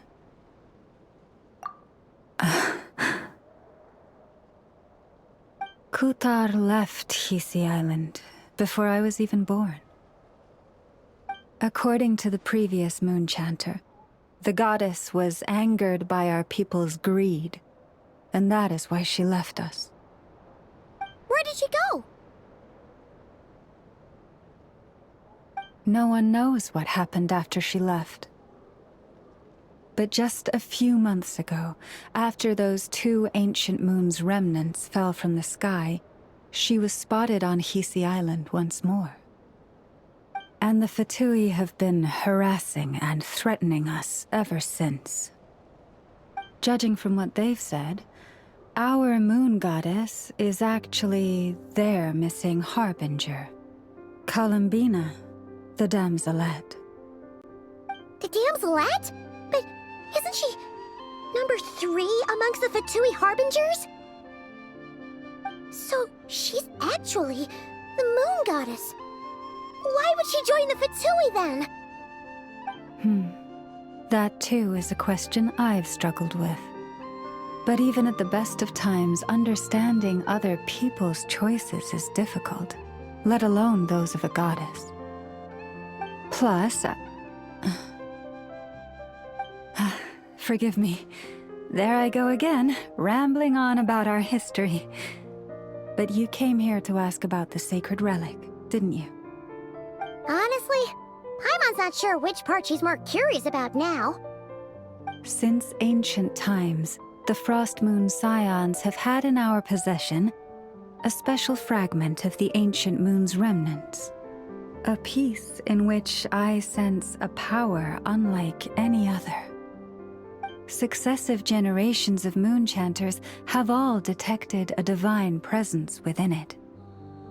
We call this unique remnant the Moon Marrow. We heard you can use it to see what happened in the past. What is it in particular that you seek from the past? Well, basically, to cut a long story short, the Traveler here is actually from outside of Tibet. Oh.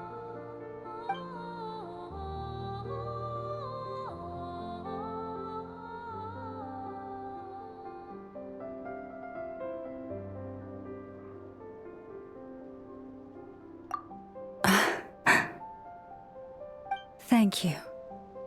Your honesty is a sign of your trust, both in me and the Frost Moon Scions. Unfortunately, though, I won't be able to use the Moon Marrow to shed light on your past just yet. Our people revere the Moon Marrow as a sacred relic. I'm only permitted to retrieve it from the secret chamber in which it is hidden once a year, on Moon Prayer Night. Oh, really? So, when's the next Moon Prayer Night? Judging from the tides this evening, a little less than 2 months. Huh? Does that mean the date changes every year? The ceremony is held on the night when the moon is closest to Tevat.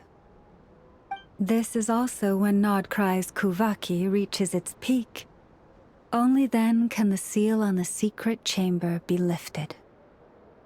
Oh, guess we've got no choice but to wait. I am truly sorry that I cannot help you sooner. But, as the Moon Chanter, I swear that I will do everything I can to help you find the answers you seek.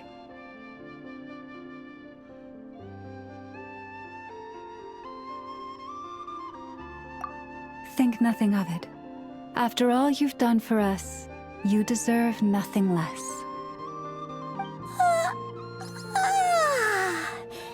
Who'd have thought today was only our first day in Nodcry? Feels like so much has happened already. If I may be so bold, what does family mean to you?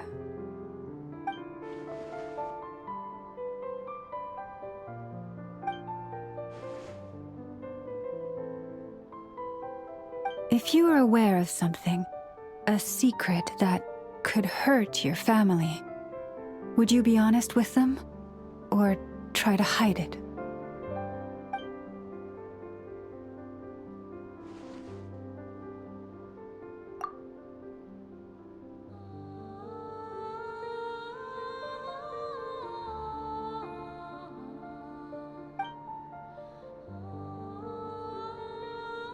Oh, I'm so sorry. That was a strange question. I didn't mean to put you on the spot. I guess I've just never met anyone with a story quite like yours before. I just suddenly had the urge to ask. It's getting late, and you two must be rather tired too. Would you like to stay the night here on Hisi Island? I can have someone prepare some lodgings. Oh, that's all right. We've already got a room back at the flagship as it happens. Speaking of which, if you ever need us, feel free to come knocking. Do you need me to show you the way back? No worries. It's quite right away, and you should get some rest too, Lauma. We'll make sure to be careful. Understood. Then I won't keep you. May your first night in Nodcry pass in stillness and peace.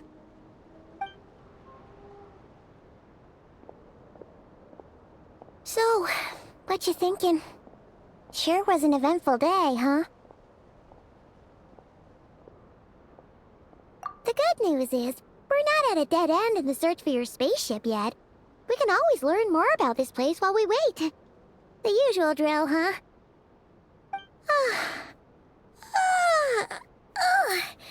Paimon's really getting sleepy now.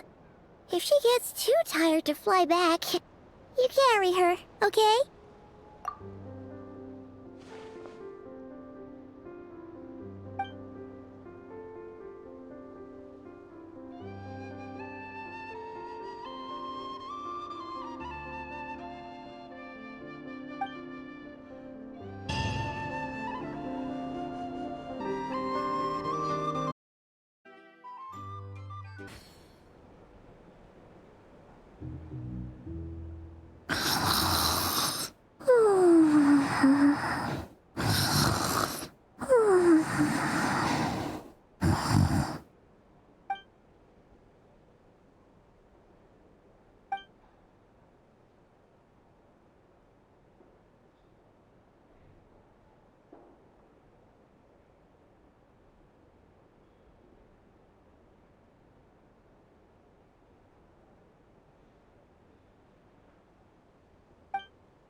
Hey, what are you doing here?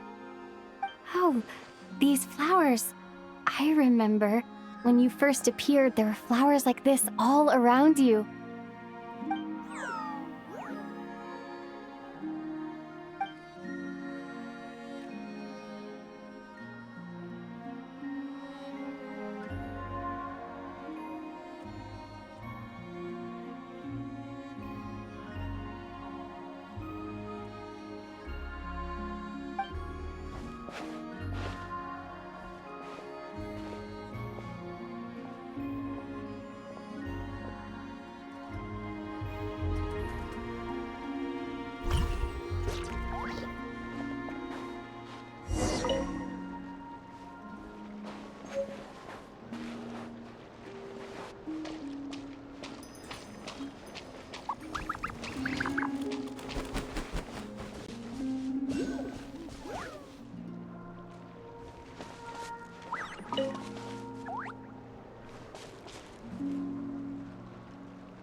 Who goes there? How did you get in here? I am but a passing traveler. I followed your song here. I'm very sorry if I've intruded. The Kuhenki. She brought you here.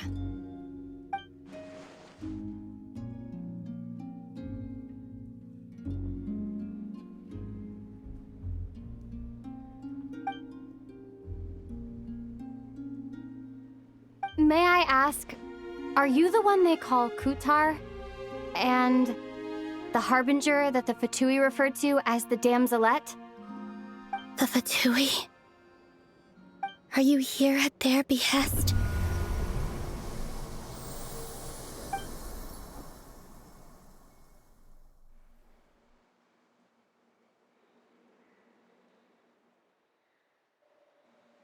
Please don't get me wrong.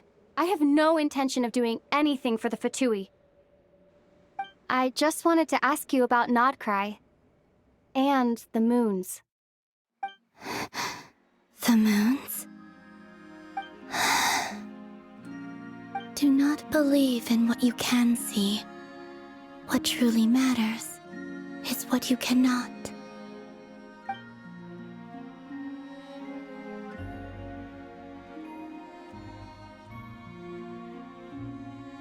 What do you mean?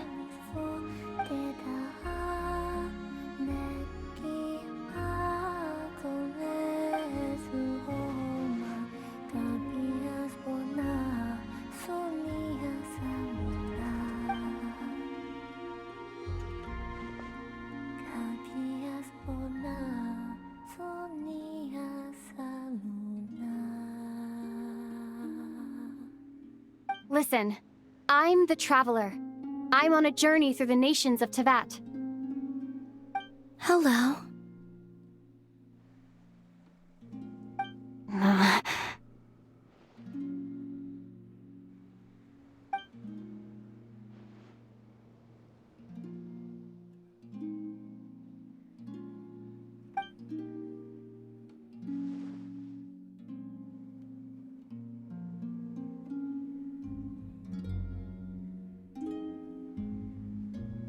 Could you tell me your name?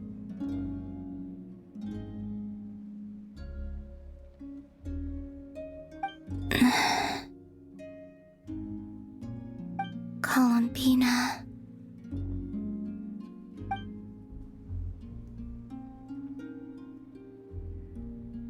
Kutar, the Damselette, the Moon Goddess.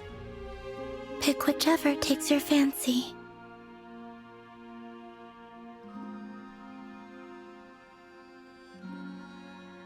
I do not know my own name.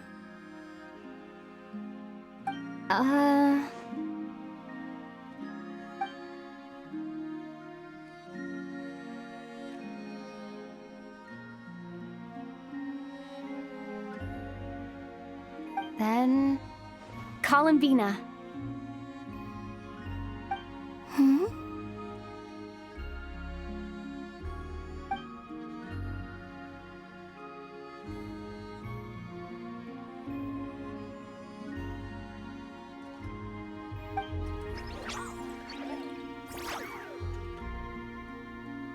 This Kuhenki, this Luanatar, did you bring her into being?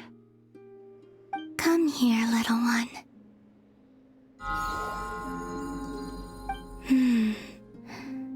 The trace of a blessing, but not one of mine.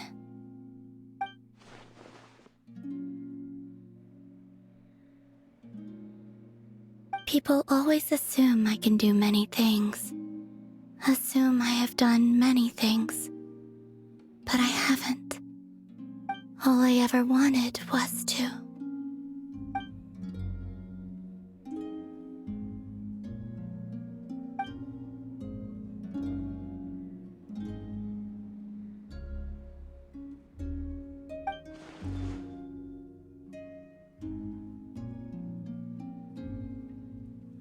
It's about time I got going. I'm very sorry for disturbing you today.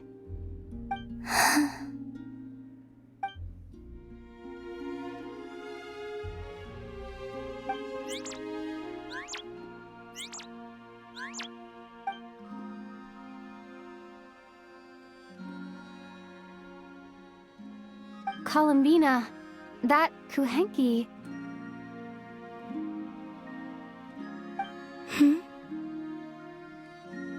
Oh, you're leaving?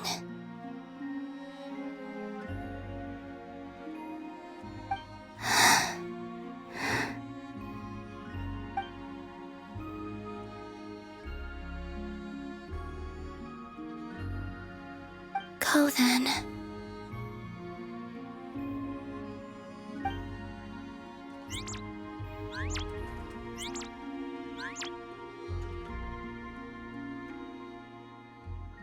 Goodbye.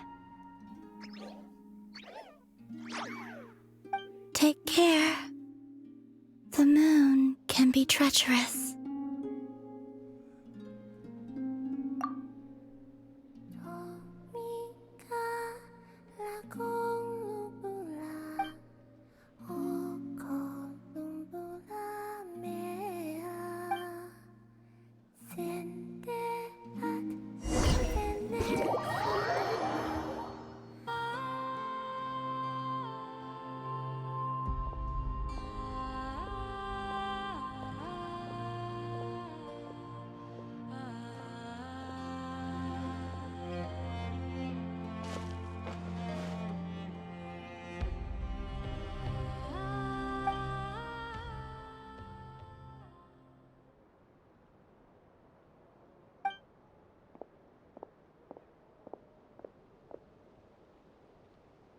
Wait, is that... Aether? Aether!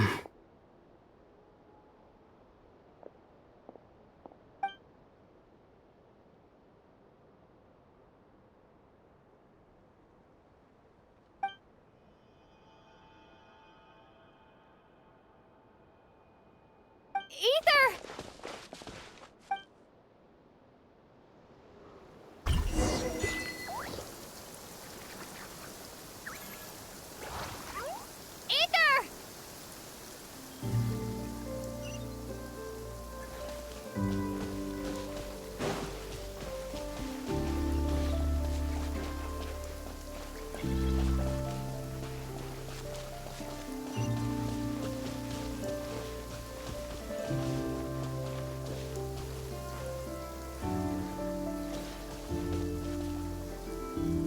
Aether!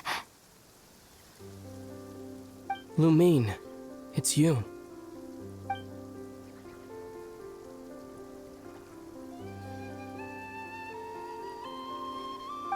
Why are you here on Hisi Island? If I told you I was here in search of the Frost Moon Scion's sacred relic, what would you think?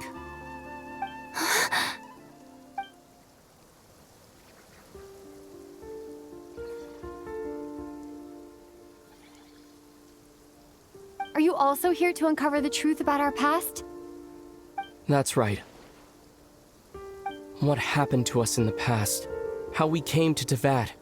Why our spaceship crashed here? There are things I want to know too.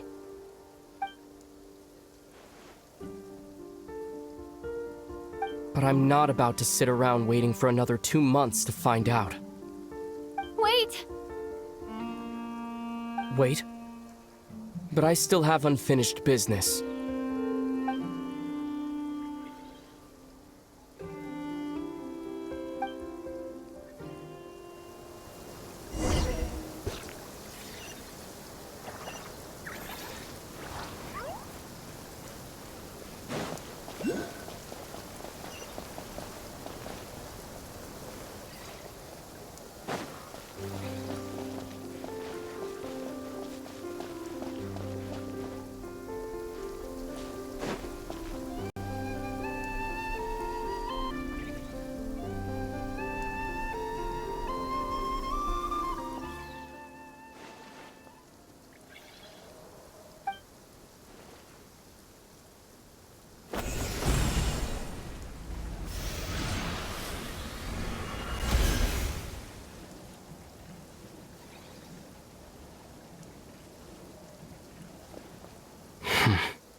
Hold on a second.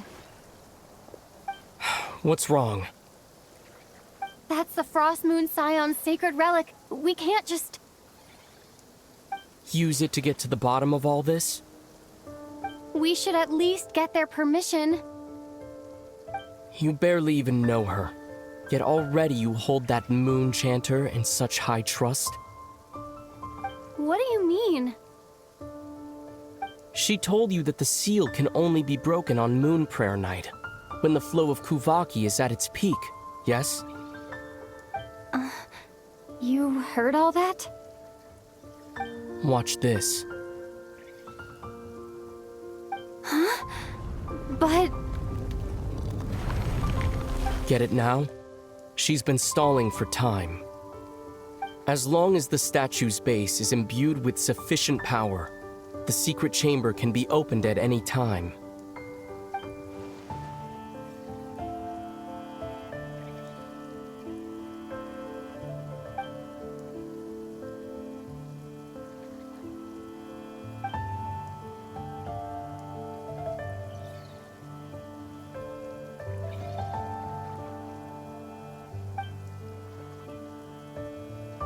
Is it such a sin when I don't put all my cards on the table for you, but not when someone else is doing it?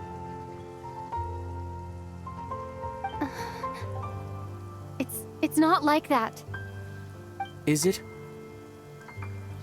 Aether, you've got it all wrong. This whole time I've wanted to ask you, what happened to make you like this? I admit, I've been having trouble accepting it.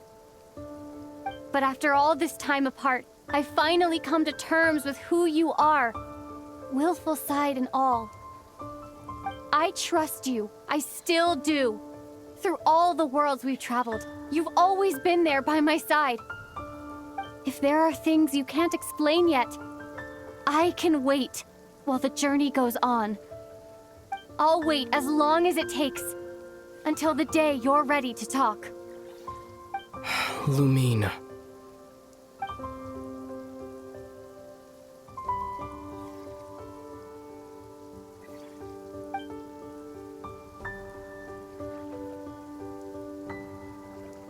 I'm not looking to borrow the Moon Marrow simply because of our past.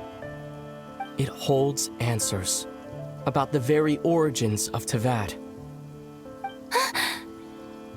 I've always believed that if you want the truth, you have to see the whole story for yourself. I'm not asking you to trust me, Lumine. Just don't try and stop me. If this choice weighs on your heart, then let me go in alone. Forget this meeting ever took place.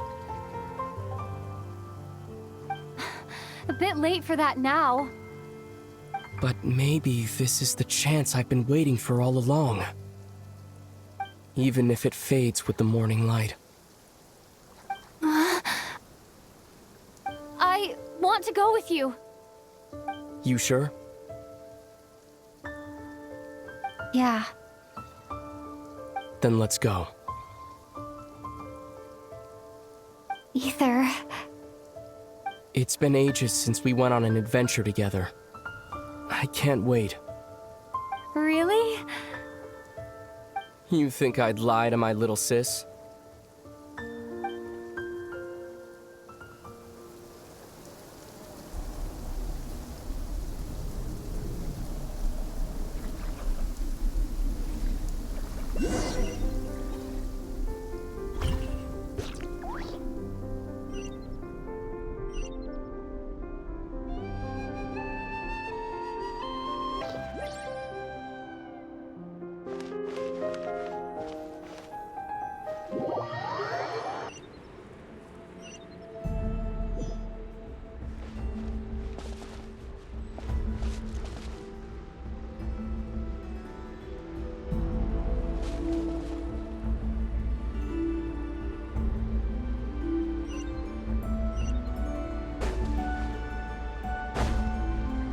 From what I understand, the path ahead is likely to be full of trials and challenges.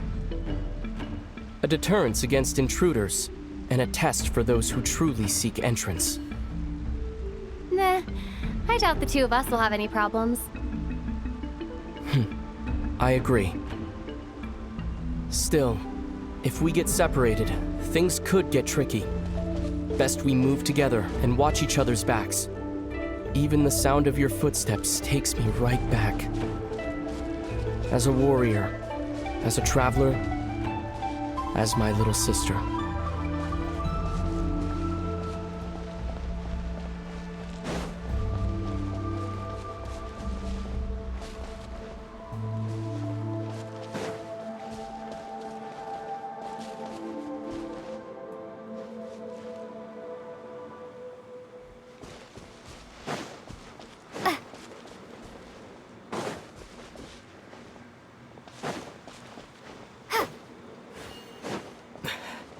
Looks like this is the first trial.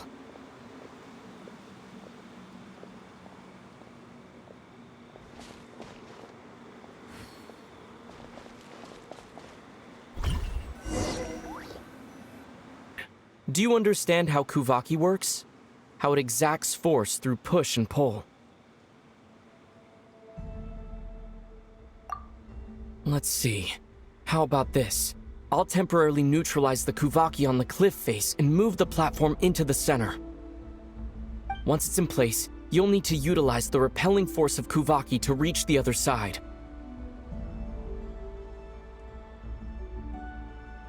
Okay, I'll leave it to you then.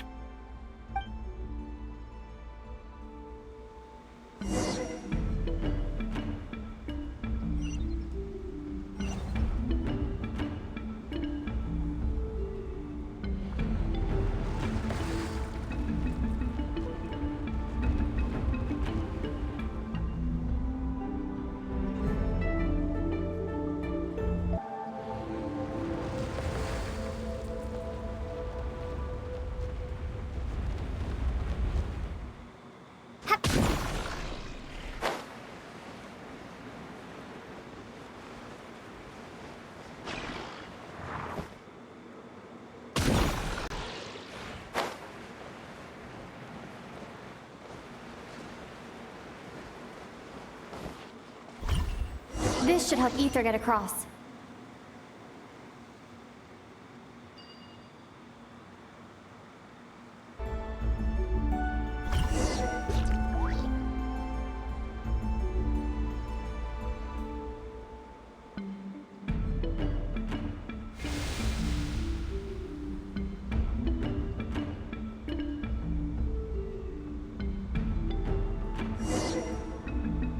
We make a pretty great team, huh?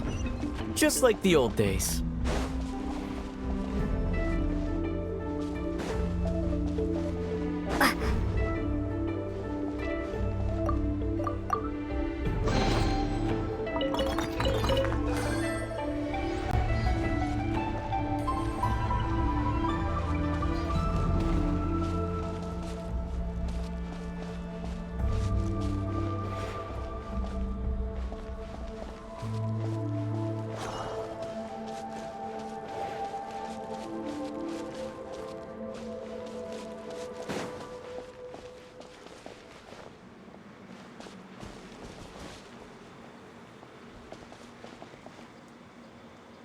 A wide open space.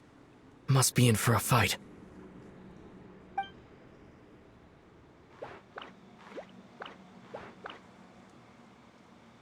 Was that it? What a letdown.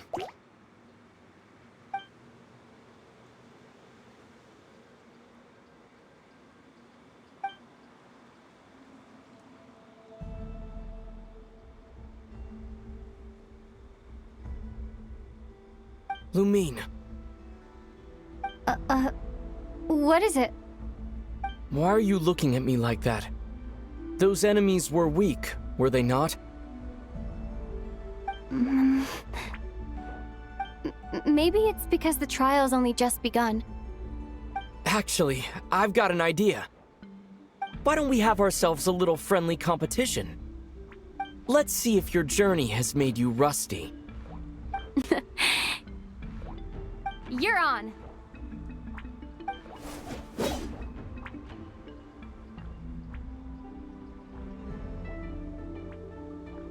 I won't lose to you, Aether.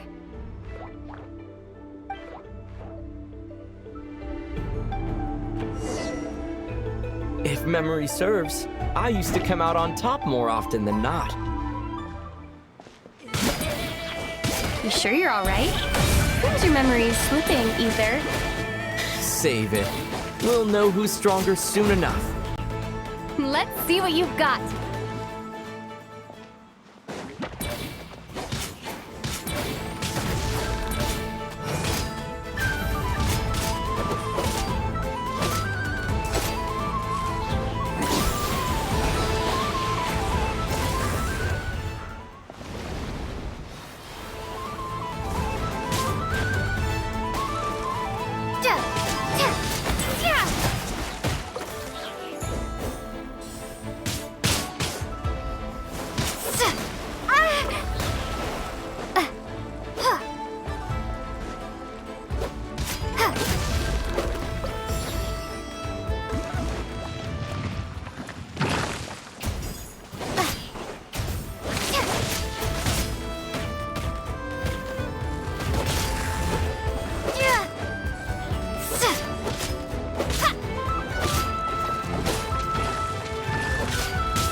Fine, you win. Didn't feel like you really wanted it anyway. Going all out in a place like this? Sounds like overkill to me.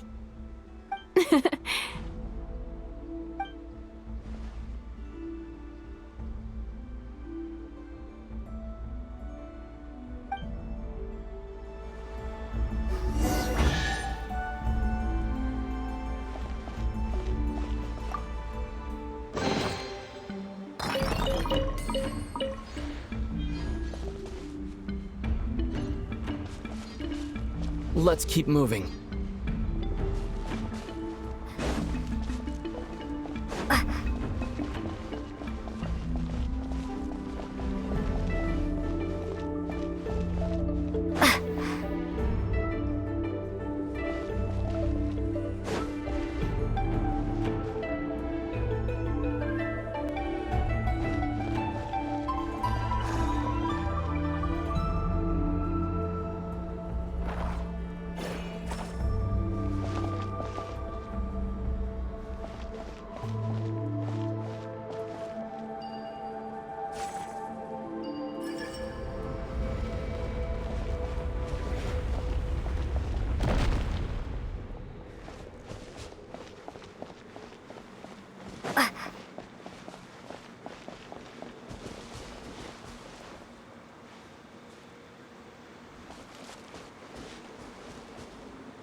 What is this place?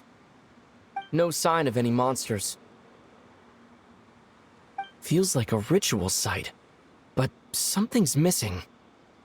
It's ahead, inside that thing that looks like a mirror. I can feel it. But maybe it's sealed within? Can you open it using Kuvaki? Apparently not. Do you think it might have something to do with the Frost Moon Scion's bloodline? Aether? If this is about strength of blood, what could possibly stop us?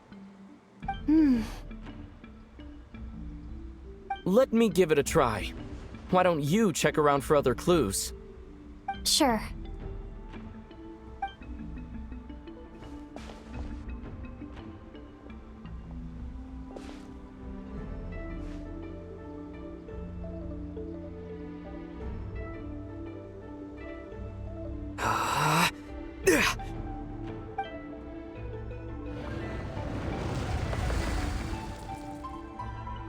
Found it.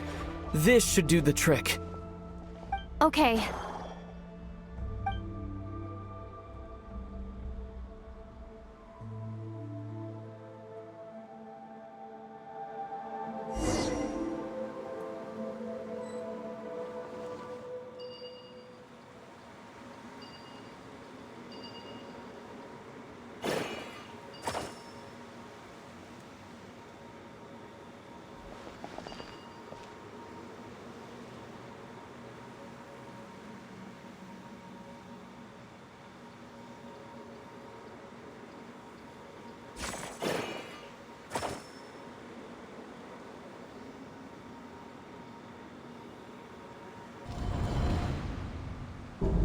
Yep, that got a reaction. That's one down.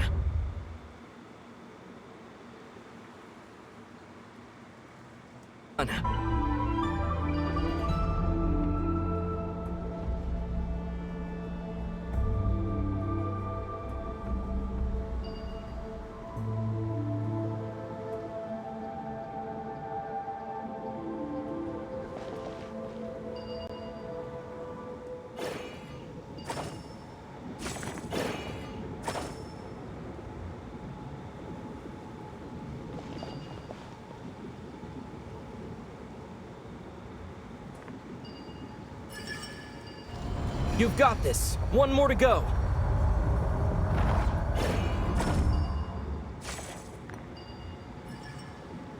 Good work, Lumine.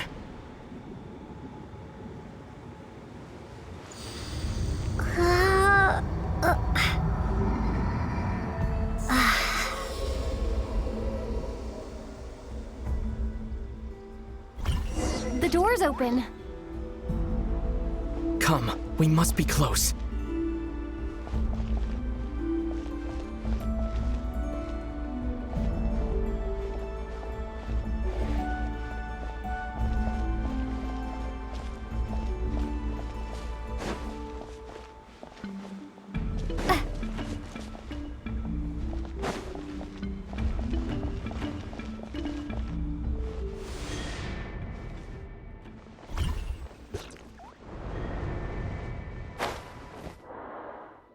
Stay on your toes now.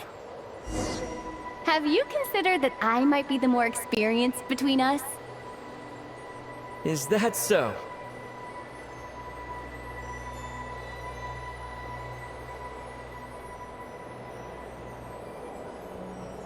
So, will you be heading off again after we're done here? Maybe. Maybe not. Another cryptic response. Don't worry about things that haven't happened yet.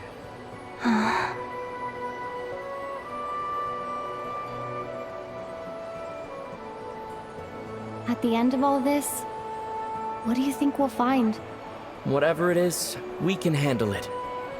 What about the end of our journey? That's not something we need to worry about right now.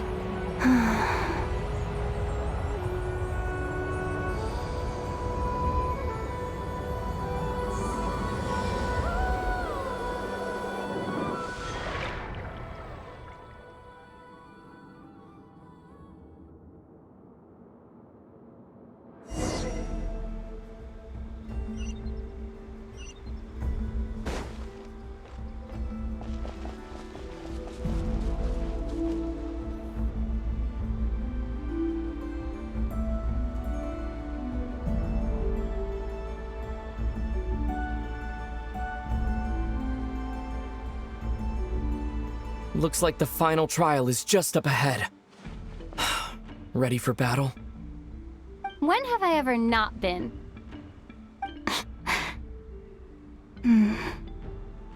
What's wrong? Going on an adventure with you side by side, it's been so exciting. But at the same time, it just feels surreal, I guess. Maybe because it's been so long. You know, this is only the second time we fought together since the day we both woke up in Teyvat.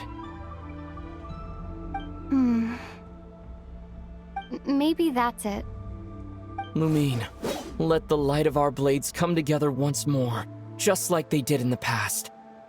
Aether. This is a night of miracles, an adventure that belongs to us. Let's not weigh it down with worries and regrets. This is our adventure.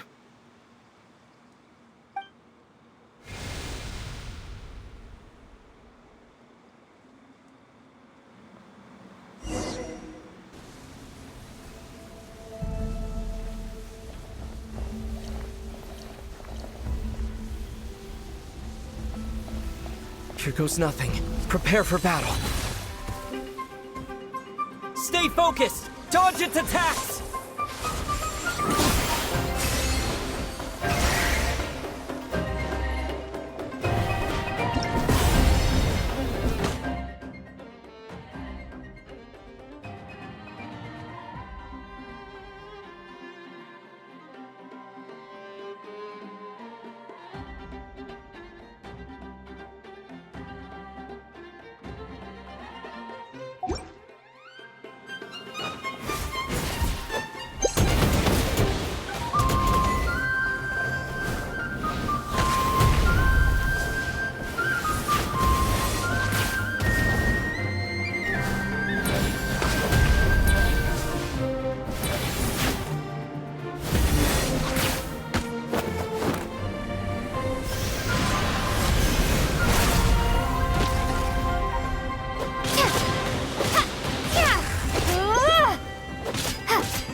sleep! Time for the finishing blow!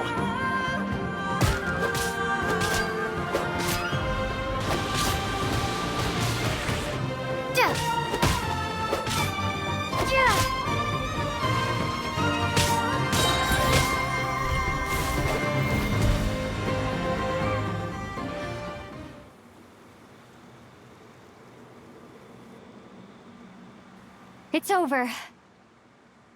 Nicely done. Flawless execution. Couldn't have pulled it off without your backup. Not too shabby at all. As for what you were saying, yes, I should have come to see you earlier. Or at the very least. Spent more time with me, going on adventures like this? Something like that. Instead of just running off and expecting you to follow my trail.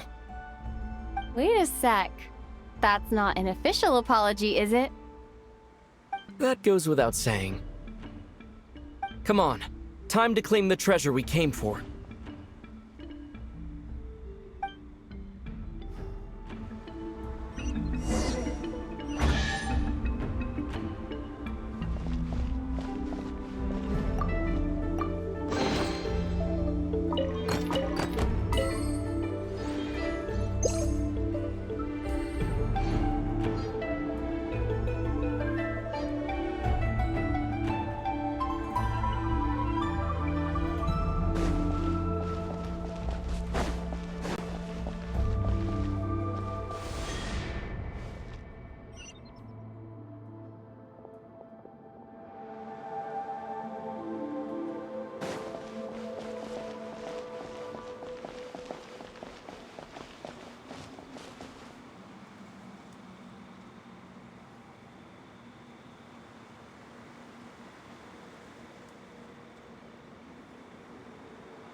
So this is the Moon Marrow, the treasure we've been after. All right, go get it for me, Lumine. It belongs to me.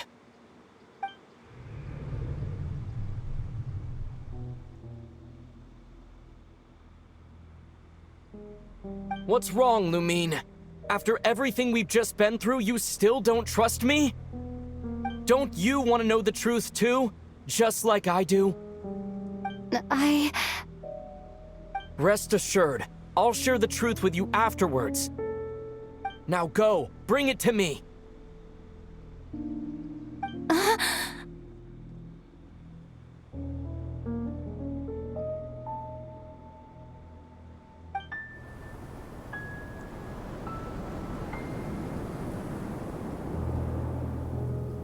What's going on?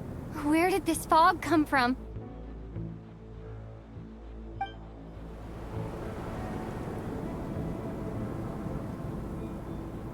Aether!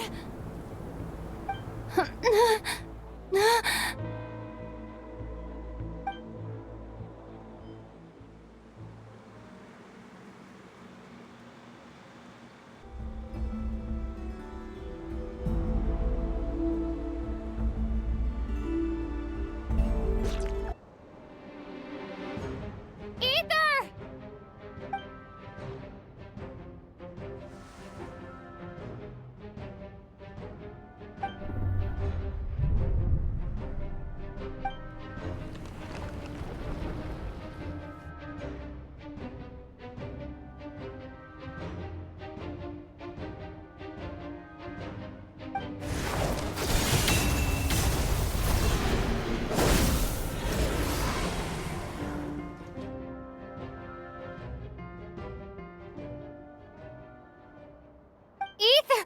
Huh? Huh? What are you doing here? Yes, we ran into each other at the flagship this afternoon. I'm honored you still remember.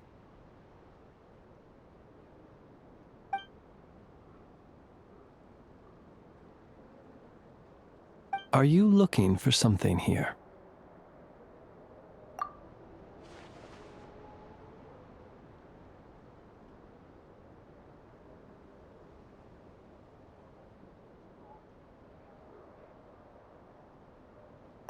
And you just happened to end up surrounded by the Wild Hunt.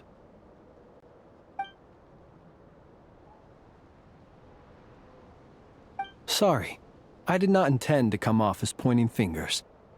Indeed, perhaps our courses of action do not differ so greatly. Not exactly. We Lightkeepers are accustomed to patrolling at night. A long-held tradition, you understand. I was just passing by when I noticed that the Wild Hunt had struck. So I simply did what I am duty-bound to do. As a matter of fact, I just saw someone leaving in quite the hurry. Was that your companion?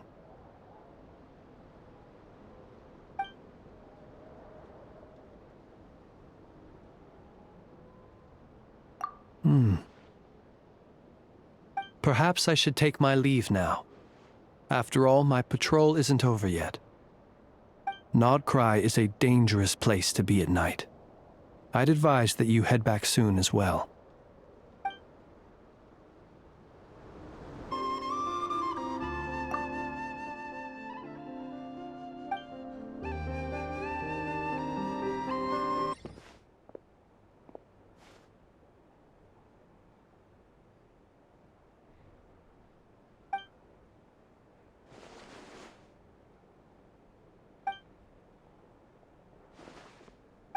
Woke up and saw you were gone, so she made you a cup of berry juice to help you sleep.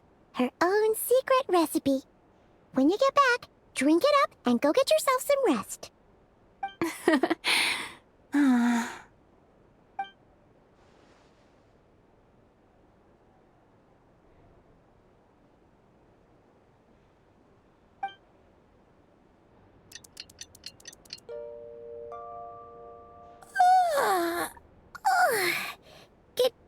Good morning? If now still counts as morning. When did you get back last night? Did you sleep well?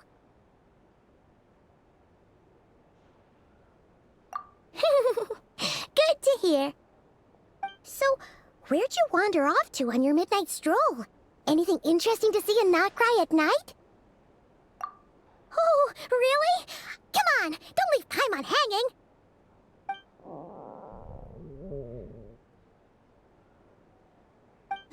All right.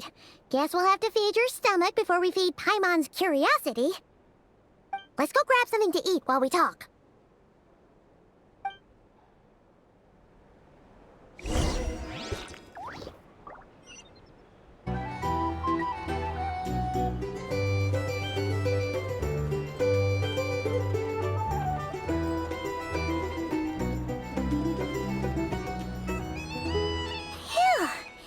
This is just the best, huh? Free food, free lodgings. This bark is friend for life material, that's for sure. Hey, did you hear what happened? Hear about what?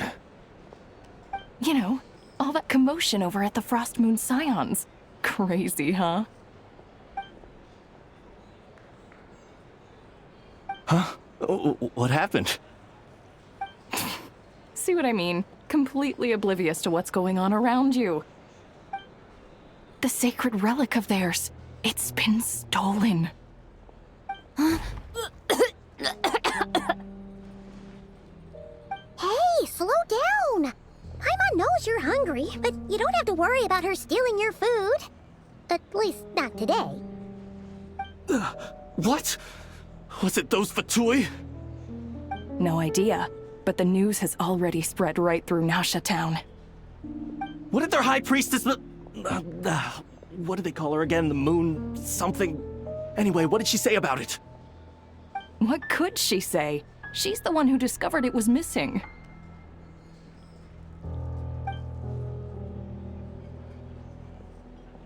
She was in Nasha Town first thing this morning, hoping to launch a joint investigation with the Voynich Guild. Whoa! Did you hear that? Lauma and the others, their sacred relic's been stolen!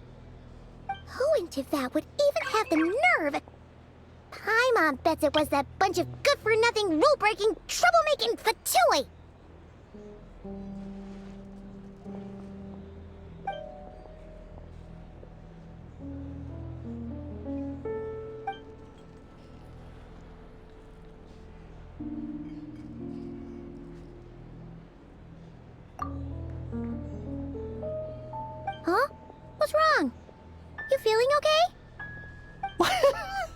A joint investigation?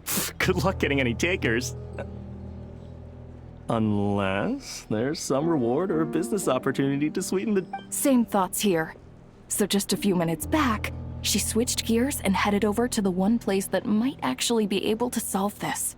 The Curatorium of Secrets. Ah! You scared, Paimon! What is it? Huh? Okay, just... Hey! Paimon's not a baby, you know! Quit pulling her arm!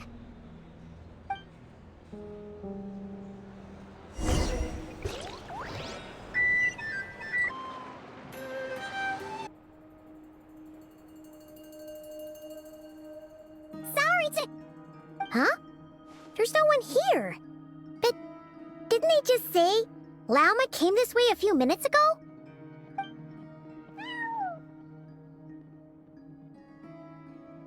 No one except for a cat watching over the front desk. Excuse meow? Are we supposed to check in here?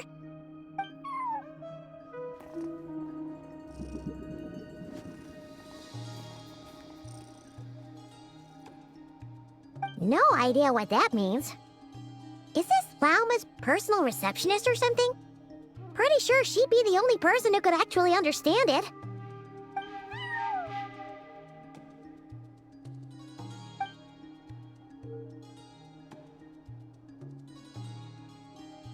Huh? It's heading into that room!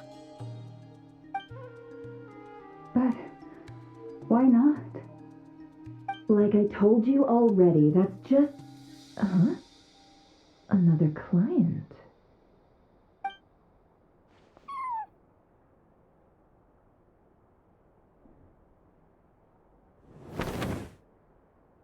Ah! So, you were in this room the whole time?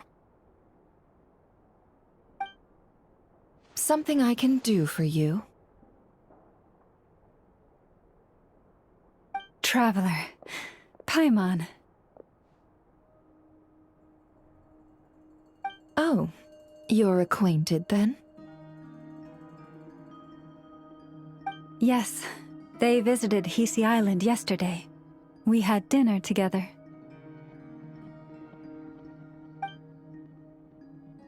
Allow me to introduce you. Traveler, Paimon. This is Nefer, boss of the Curatorium of Secrets.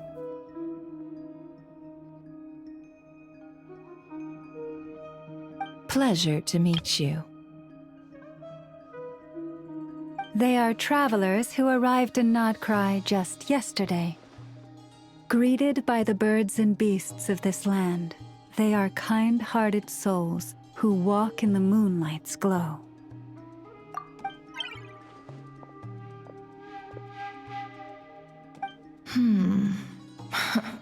Interesting. Thank you, Lauma, but you need not have introduced them. They are great heroes, renowned throughout the nations beyond our borders. Oh, really?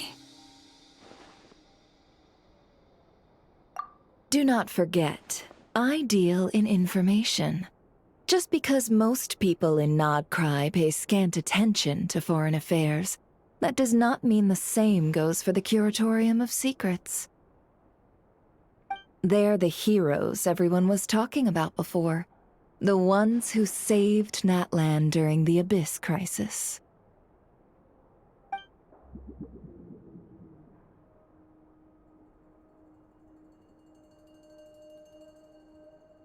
I see. We Frostmoon Scions seldom leave our domain, so I had not heard of your heroic deeds. Please, forgive my ignorance. It's no big deal. We were hoping to keep a low profile anyway. If we had to list all of our titles and good deeds, we'd be talking till sundown, and then some. Huh? What's wrong? Still not feeling great? So, what brings you both to the Curatorium today? Basically, we were just eating when we overheard people talking about how the Frost Moon Scion's relic had been stolen, and then she dragged Paimon over here.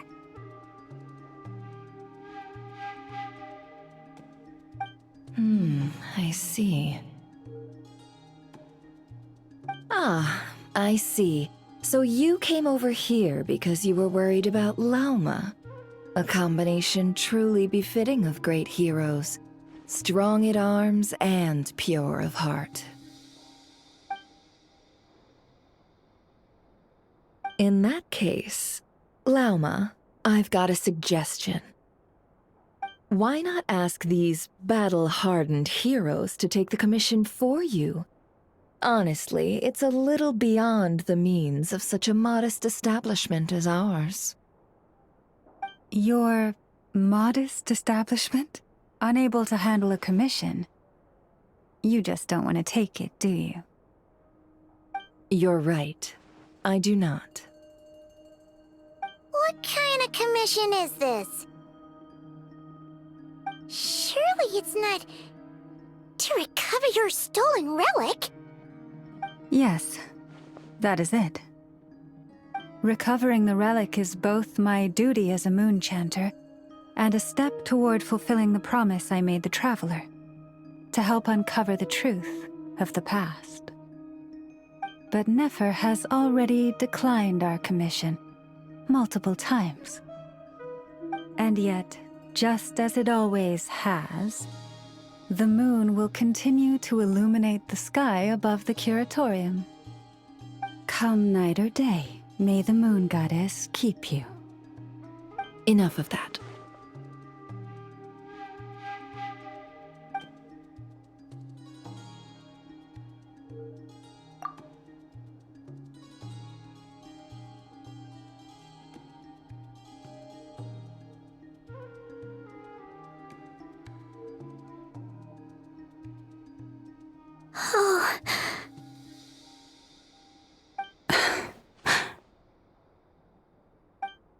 So, according to her, she never came into contact with the relic. So she suspects her brother may have taken it. I understand. The Frost Moon Scion's secret chamber has remained hidden from the world for generations. But the reason outsiders are forbidden entry is not only to prevent theft. Within the chamber lie ancient trials, challenges designed to test the worthiness of those who enter. To intrude without rightful cause is a most perilous act indeed. So please, don't be too hard on yourself. The fact that you made it through those trials proves your right to stand before the relic. To put it simply, the Moon Marrow itself has deemed you worthy. No. Your honesty tells me everything. You never sought to take the Moon Marrow for yourself. As for what happened at the end, I suspect the chamber's protection mechanism may have been activated. Among those who entered the final chamber, there was either someone with impure intent, or else an abyssal presence. The Abyss? Perhaps that's why, then. Either way, the Moon Marrow was taken. And I believe you. So the problem remains the same. I need to recover our relic. See? Didn't I tell you it would all work out in the end? But before everyone starts celebrating, forgive me for asking just one more thing. Are you absolutely sure your brother took the relic?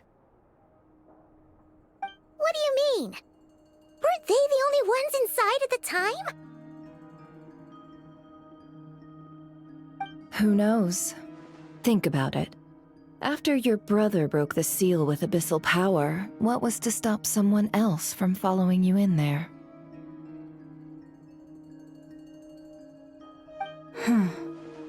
In In theory, nothing.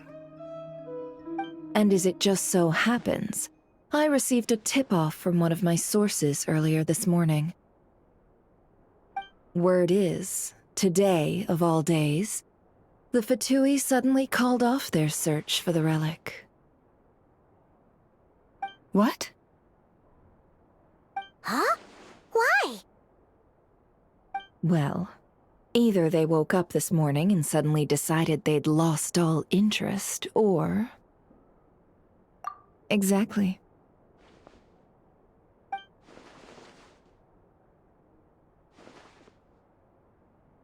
Are you wondering if your brother might be in cahoots with the Fatui? Which is why I asked, are you absolutely sure your brother took the relic? Or to put it another way, do you really know your brother?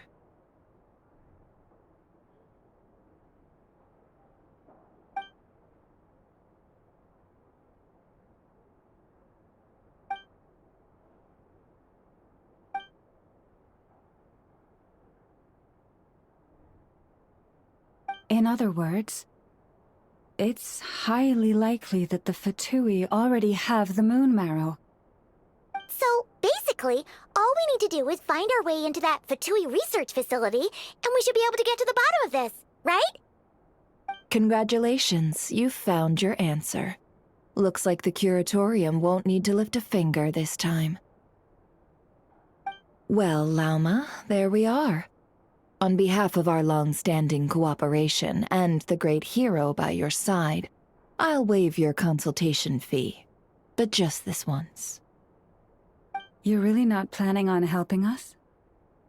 I think I've helped more than enough already. If we're to stand any chance of infiltrating that facility, we'll need the help of a specialist. Just so you don't get the wrong idea, let me make myself crystal clear. The Curatorium of Secrets has always striven to abide by a policy of strict neutrality. We do not take sides with any faction in Nodcry. I cannot help the leader of the Frostmoon Scions sneak into a Fatui facility. That would make me their enemy. When one of their harbingers asked me to help them infiltrate your territory, I gave them the same answer. No.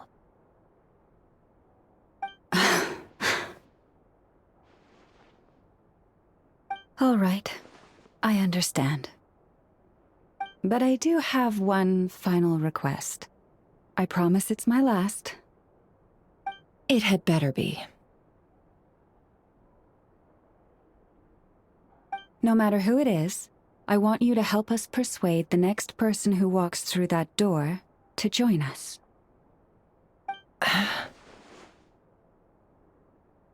What is she up to? You're that desperate for help? What if it's a member of the Fatui? It doesn't matter. You're welcome to tell them everything, even about our plans to infiltrate the Experimental Design Bureau. All I'm asking is for you to say one thing, just one thing to help persuade them. If you do that, I promise I won't ask you for anything else. Made up your mind? Fine. Fine, I'll play along with your little game. Besides, as long as I'm not personally involved, no one can accuse us of taking sides. Boss, I'm back!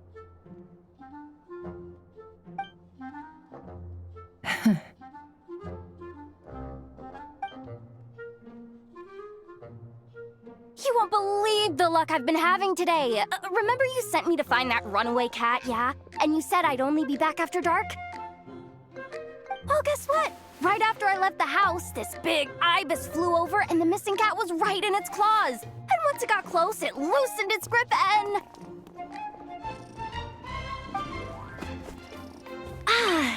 Boss, you're meeting clients. I'm so sorry.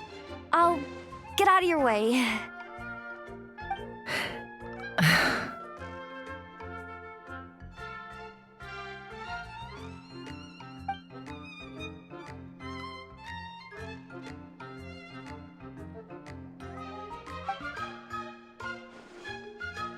Yehoda, dear, come here.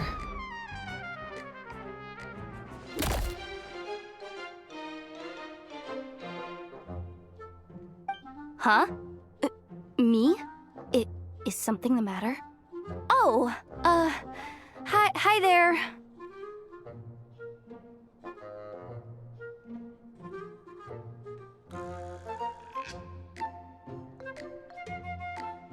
My dear Yehoda, I have a request. Yikes! Why does the boss sound so scary? Did I do something wrong? Would you be so kind as to accompany these 3 delightful clients of ours and help them infiltrate the Fatui's Kuvaki Experimental Design Bureau? What is going on here? Boss usually just says things like, hey, go do this, or you, go take care of that. Why is she being so scarily polite? And wait a sec, the Fatui's research facility? That's basically a death sentence. Made your mind up yet, my dear?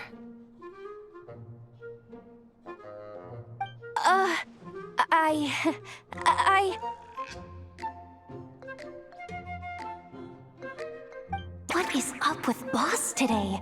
Am I supposed to say yes to this? Or maybe it's because the mission's too risky, so she's actually looking out for me?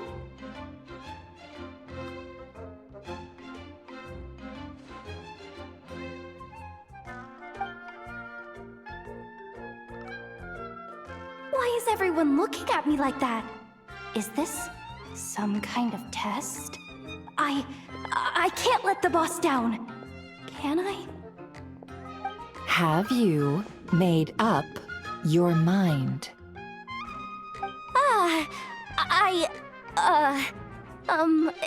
That's... Sure, why not? Really? You really don't mind helping us? Huh? Oh, yes. I mean, no. Of course, I guess I do. Oh, thanks so much! We owe you big time! On behalf of the Frost Moon Scions, too, thank you, Yehoda, for your help. What the? Seriously, what just happened? Why does the boss look so fed up? Oh no. Was I supposed to turn them down? All that mentoring, time spent teaching her how to deal with different factions. In one ear and out the other. Never. You got what you wanted. You promised that was it. I know this goes against your principles. I won't forget the favor. Trying to get me to change my mind now? Of course not. I just wanted to say thank you. So, thank you. Oh. Yehoda, we'll leave the planning to you. Let's discuss the details elsewhere. Huh? Oh, okay. Oh, what have I gotten myself into? Oh, by the way, Yehoda, before you go... What is it, boss? You're fired. Huh? Effective immediately. As in, this exact moment.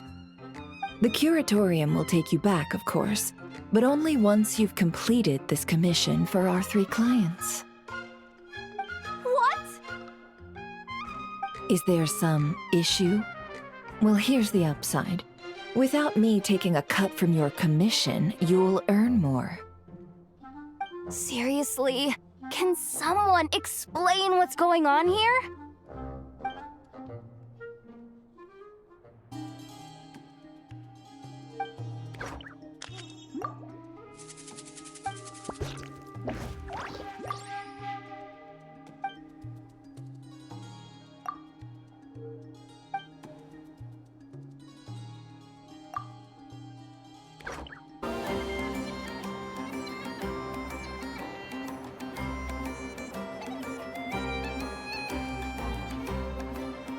you sure Yehoda's alright? She looked totally crushed just now. She'll be fine. She's just in shock. But one thing's for sure. The Curatorium's professional standards are beyond question. The fact that she only requested 1 day to prepare says it all. As an apology, I'll ask my animal friends to help her out more often in the future. Also, thank you for being honest with me. It means a lot.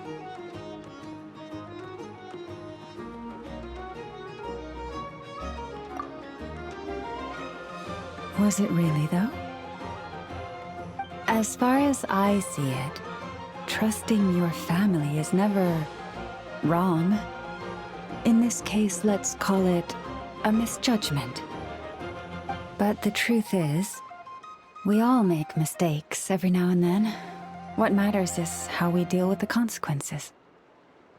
So, in return for your sincerity, there's something I'd like to share with the two of you as well. Oh? What is it? Perhaps it is something best said under the moon's gentle light. Would the two of you meet me on Hisi Island tonight? Oh, it does sound important. You're right, there's too many people here. Somewhere quieter makes a lot more sense. Thank you both for understanding. Then let us meet beneath the moonlight.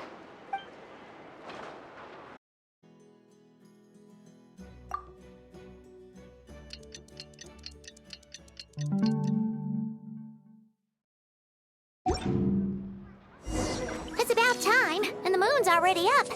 Let's head over to the place we agreed to meet Lauma.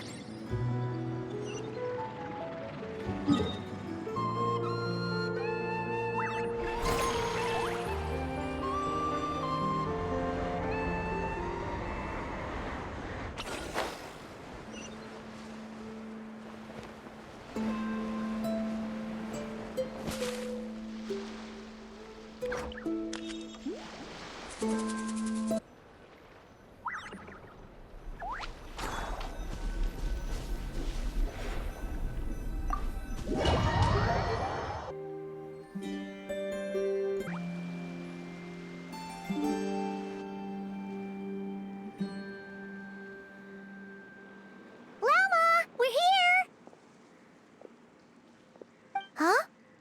Lauma, are you praying? I am indeed. For the moment I was born, my people exclaimed, "Behold, eyes like the moonlit tide, antlers like the crescent moon, and blood that glimmers silver as the moon's reflection." From as far back as I can remember, I was revered as the Frost Moon's emissary and the Moontide Maiden.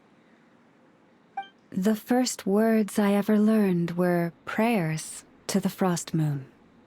The first gestures, those of our sacred rites. Wow, that must have been tough. Back then, I didn't know any better. It all just seemed so natural. The Frost Moon Scion's bloodline has long since begun to run thin. Nowadays, even those of us with antlers are few and far between, let alone those attuned to the power of Kuvaki. But I...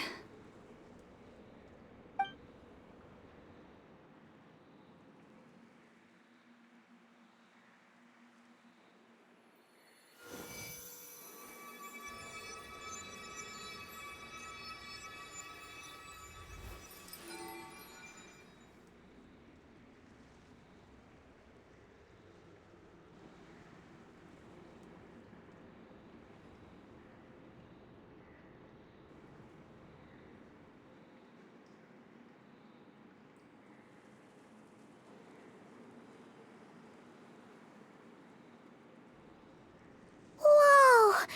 Your antlers are so pretty. They say it's an extraordinarily rare condition. Once in a century, if that. I am unusually sensitive to the moonlight, as well as to the Kuvaki's ebb and flow. As a child, I could barely sleep because of it. Oh no! It was that serious? To others, fluctuations in Kuvaki are something you easily get used to, like a gentle tide lapping away at the shore.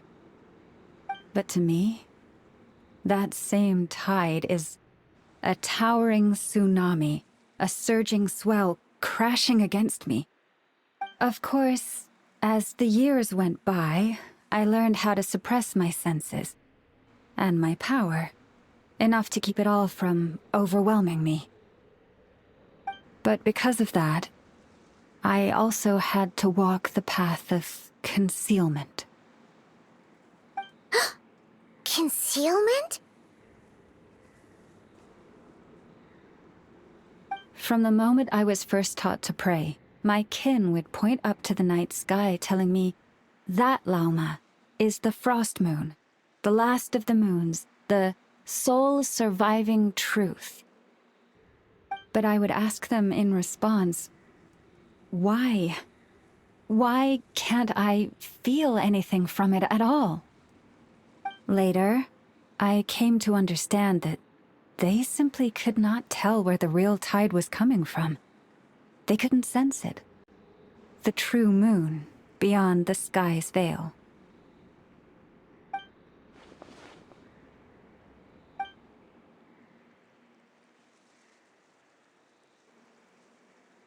The moon is false.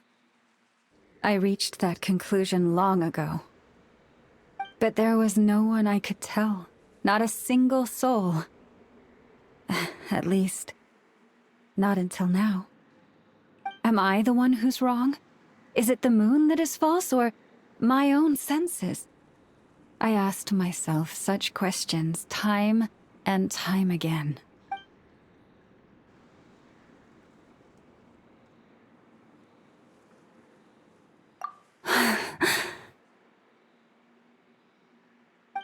Thank you. When you called yourself a descender, I had a feeling you might be able to confirm what I had always suspected. And now that you have, it's exactly as I imagined. I feel relieved.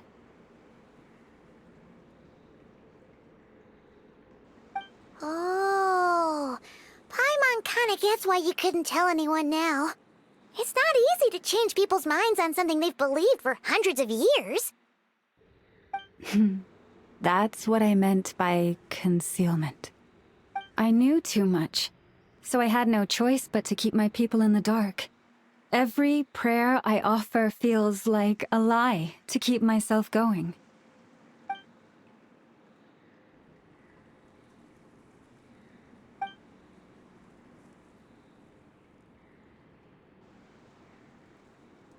You've already met our Kutar, haven't you?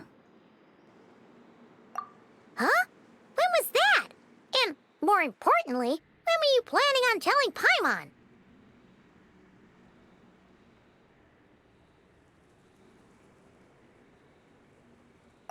Ah, no wonder. What did you think of her?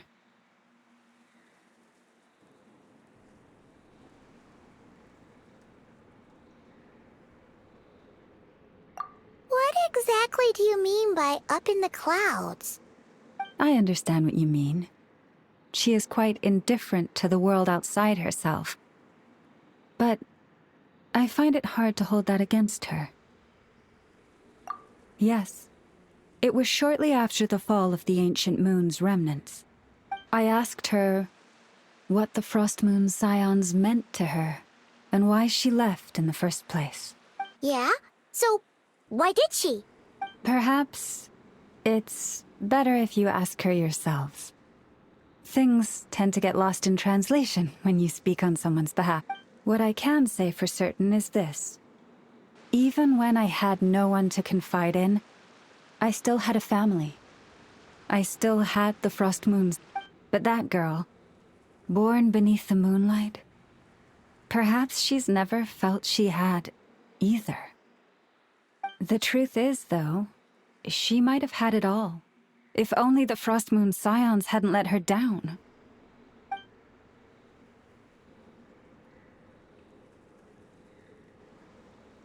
The Frost Moon Scions now walk a path of error. They offer their prayers to a false moon, and to a goddess who can no longer answer them. I want to change all that.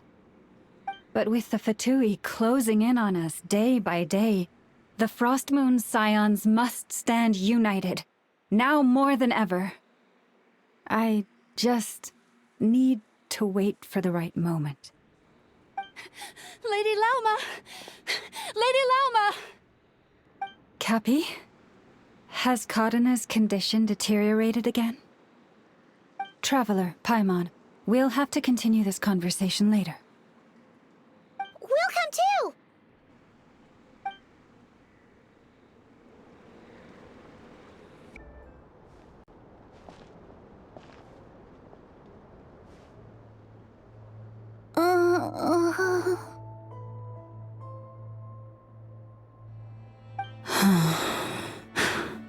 Why? Did I do something wrong? I've been praying to the moon goddess every day. Why isn't she getting any better?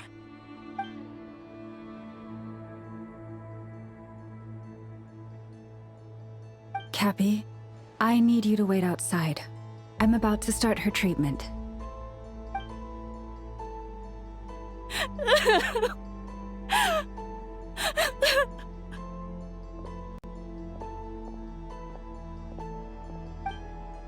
Is there anything we can do to help? Just don't be alarmed by what you're about to see.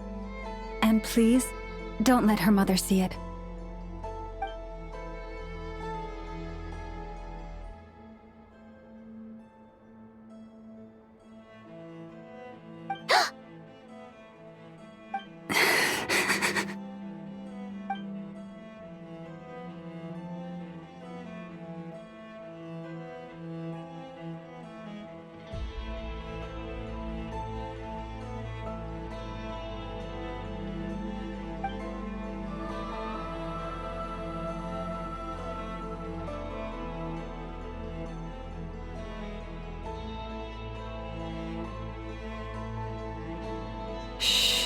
Please, help me keep this a secret.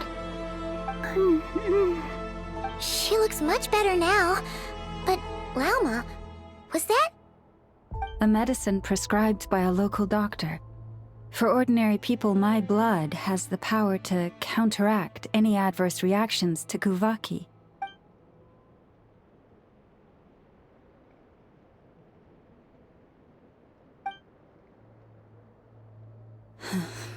So, now you know another of my little secrets. I had hoped to guide the Scions out of error before Karena's illness reached this stage, but clearly, I was too late.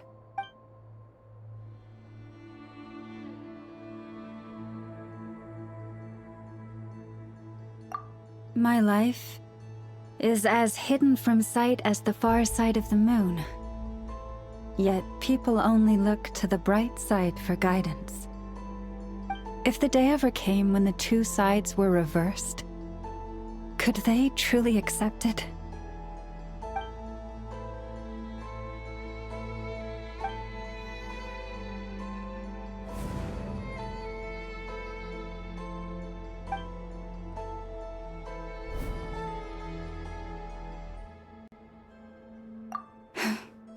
Hearing you say that puts my heart at ease. And if there's anything we can do to help the Frost Moon Scions, just let us know. Our priority, right now, is reclaiming our relic from the Fatui. But I now understand that the day I will tell everyone the truth is no longer far off.